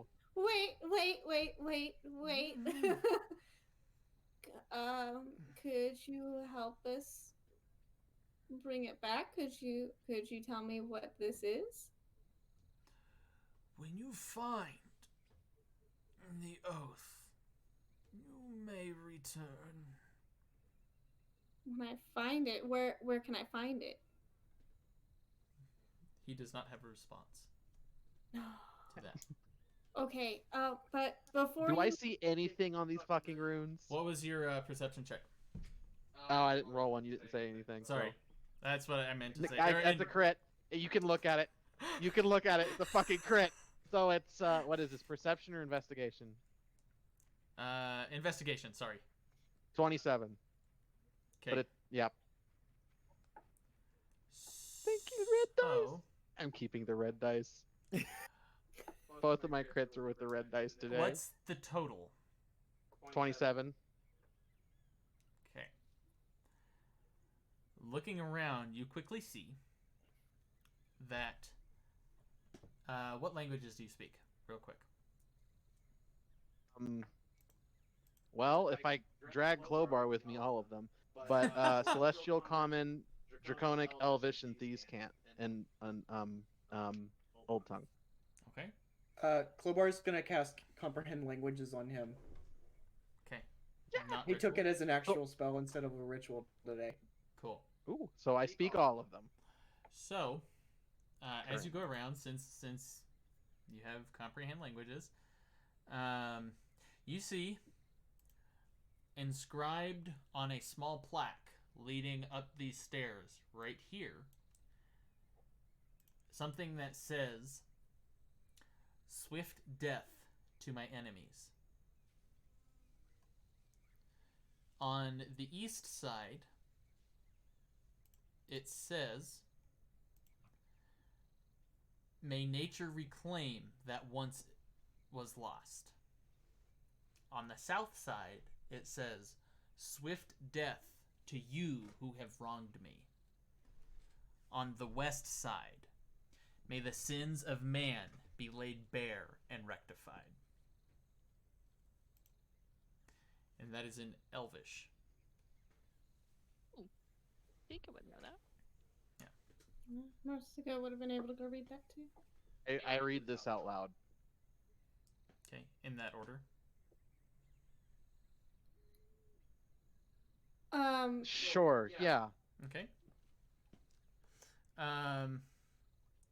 There's a reaction from the tree, but he does not open his eyes yet. It's kind of like what would be his eyebrows, like the thick bits of bark that are there.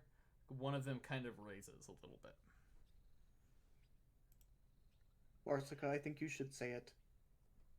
This reminds me of the stones from Fable 2. Okay. Just say it. Marsica's gonna go stand over there. I guess she'll kind of like come over. So let me. I guess she'll say she'll go around to each plaque and she'll say them in order again. Okay. Make me an intelligence check as you're going through and reading through this. Does the tree have any fruit or other things growing from him? No, it's just a bunch of leaves. Son of a bitch, you were gonna go try and take it. This is a 14. 14. Let me see here. Can I help her? Can I help her and give her advantage? I'm gonna give her a bardic inspiration. Okay, I'll allow it this time because you've been trying to do that. But not the helping yet at this point, but the bardic inspiration, yes. You can go ahead and give her a bardic inspiration. You get a D8 to your roll. Oh. Where'd you go? D8. There it is. Second time you've lost the D8. Okay, so that would make that a 17. 17. That is enough. You would know. The phrase, "May nature reclaim what once was lost. May the sins of man be laid bare and rectified," was a saying of an ancient order of rangers. I knew it was a ranger thing. I knew it. Okay, sorry. I'm excited. So that's what you get from there. So you know those two are together. Okay, and she doesn't know anything about the other two, though? I mean, yeah, no, but... Did the tree react to her saying them out loud? Have you said them out loud yet? Yes. And he opens his eyes and says, "So, you know part of the oath." Yeah. She'll explain how she understands it is what you just told me with the ancient order of rangers. The Oathbound were a force to be reckoned with. They were wardens.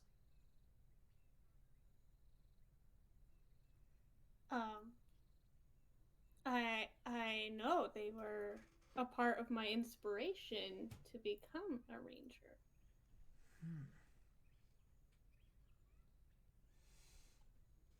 Do you know the rest of it? Does she know the rest of it?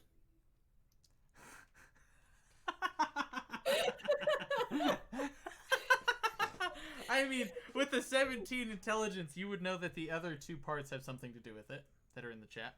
You know the second half that you would know that the the east and west side go together. So the north and south side probably go together as well. Okay. Hold on. I'm creating... There we go. God damn it, Logan. Get the fuck out of here. Okay. So... Okay.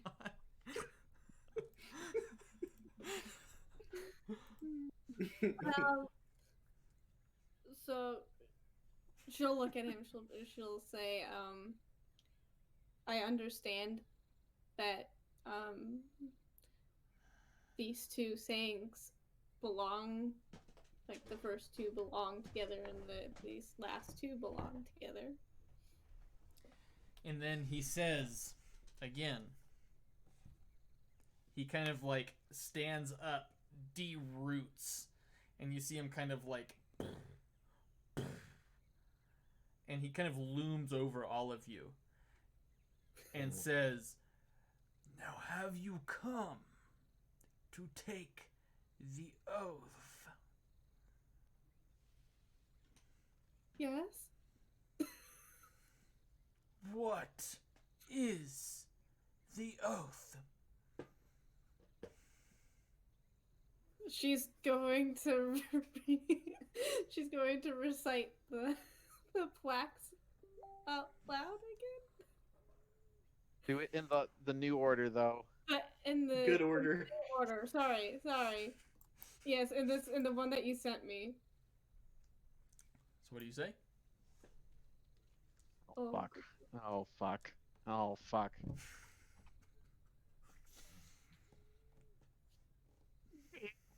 Can we help her figure it out? Not at this point. Glowbar Hold on, you cut out Logan. Not going to do anything drastic, but he is going to prepare himself to do something if the tree becomes violent. Okay. Flint is going to start drawing the sea. He's not actively charging anything. Okay. There is no fire in his hand at this moment. He is just very concerned. Kakira's ready to cast Calm Emotions. Okay. That doesn't work on monsters. I guess he's not a humanoid, is he? No. Shoot.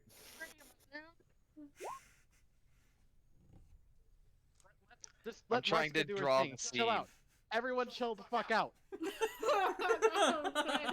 want to do this right, and I'm wondering if I missed a clue, and I'm like, North, south, east, west. North, south, west, east. It's your or the reverse of that. You just gotta pick it and go.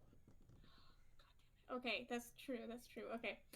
Okay, I'm scared. North okay? and south are together, and west and east are together. Yes, but okay. Yes, okay. So she's gonna say, okay. Swift death to my enemies, swift death to you who have wronged me. May the sins of man be laid bare and rectified. May nature reclaim what once it lost. You watch as like this big grin comes across his face, and you see like wooden kind of teeth things, and like a woodpecker kind of flies out of it, and He can't eat. You watch as he like he takes a big one of his feet and just stomps into the ground, and you feel the earth shake around you, and in the center of that altar a panel pops open.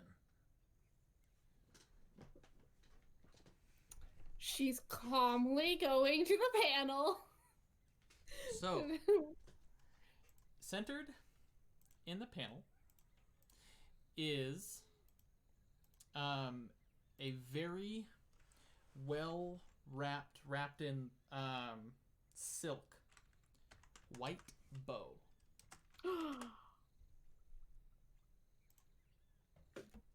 Okay. She is definitely staring at the bow. I guess she'll reach in to grab it gently. Yeah, so you pick the bow out. It's still wrapped. All right. You would. Oh my god! Oh, lifting this out. It isn't. It isn't glowing, but it is like unwrapping the silk a little bit. It is very nice white wood. Like it's almost. It's like a white recurve bow, but with like gold. Like it's gilded in gold at the end, and then gold trimmed. Thank you, gold trimmed, and the bowstring comes across, and it is probably the finest bowstring and finest bow you have ever seen. Marsica's just like she's just staring at it like And with Marsica pulling this out of the center of the altar, we'll go ahead and end tonight's session. What? God damn it! I don't get to use my new toy. Not this session. Damn it! I want my new toy. But when am I getting my staff of +2 fireball? Oh my god! Never. That's gonna be hidden away in some rate. vault too. No. Man, I cannot wait. I've got to get fireballs so we can like fusion ha fireball. Oh my god. See, as cool as the move was, where I did the fireball and killed like 6 or 7 orcs, I still think it was just as cool when I like did the warp crit firebolt. Oh yeah, that was so cool. Like critting a firebolt and then doing like 4d10 damage with that. Oh yeah. I was like, man. Cobalt yeah, that was pretty so badass. much damage in that fight.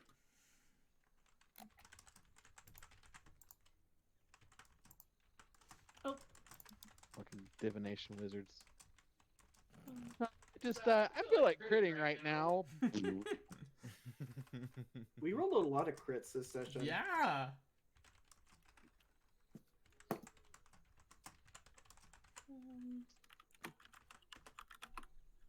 I need to get like a second camera and have it over my dice tray.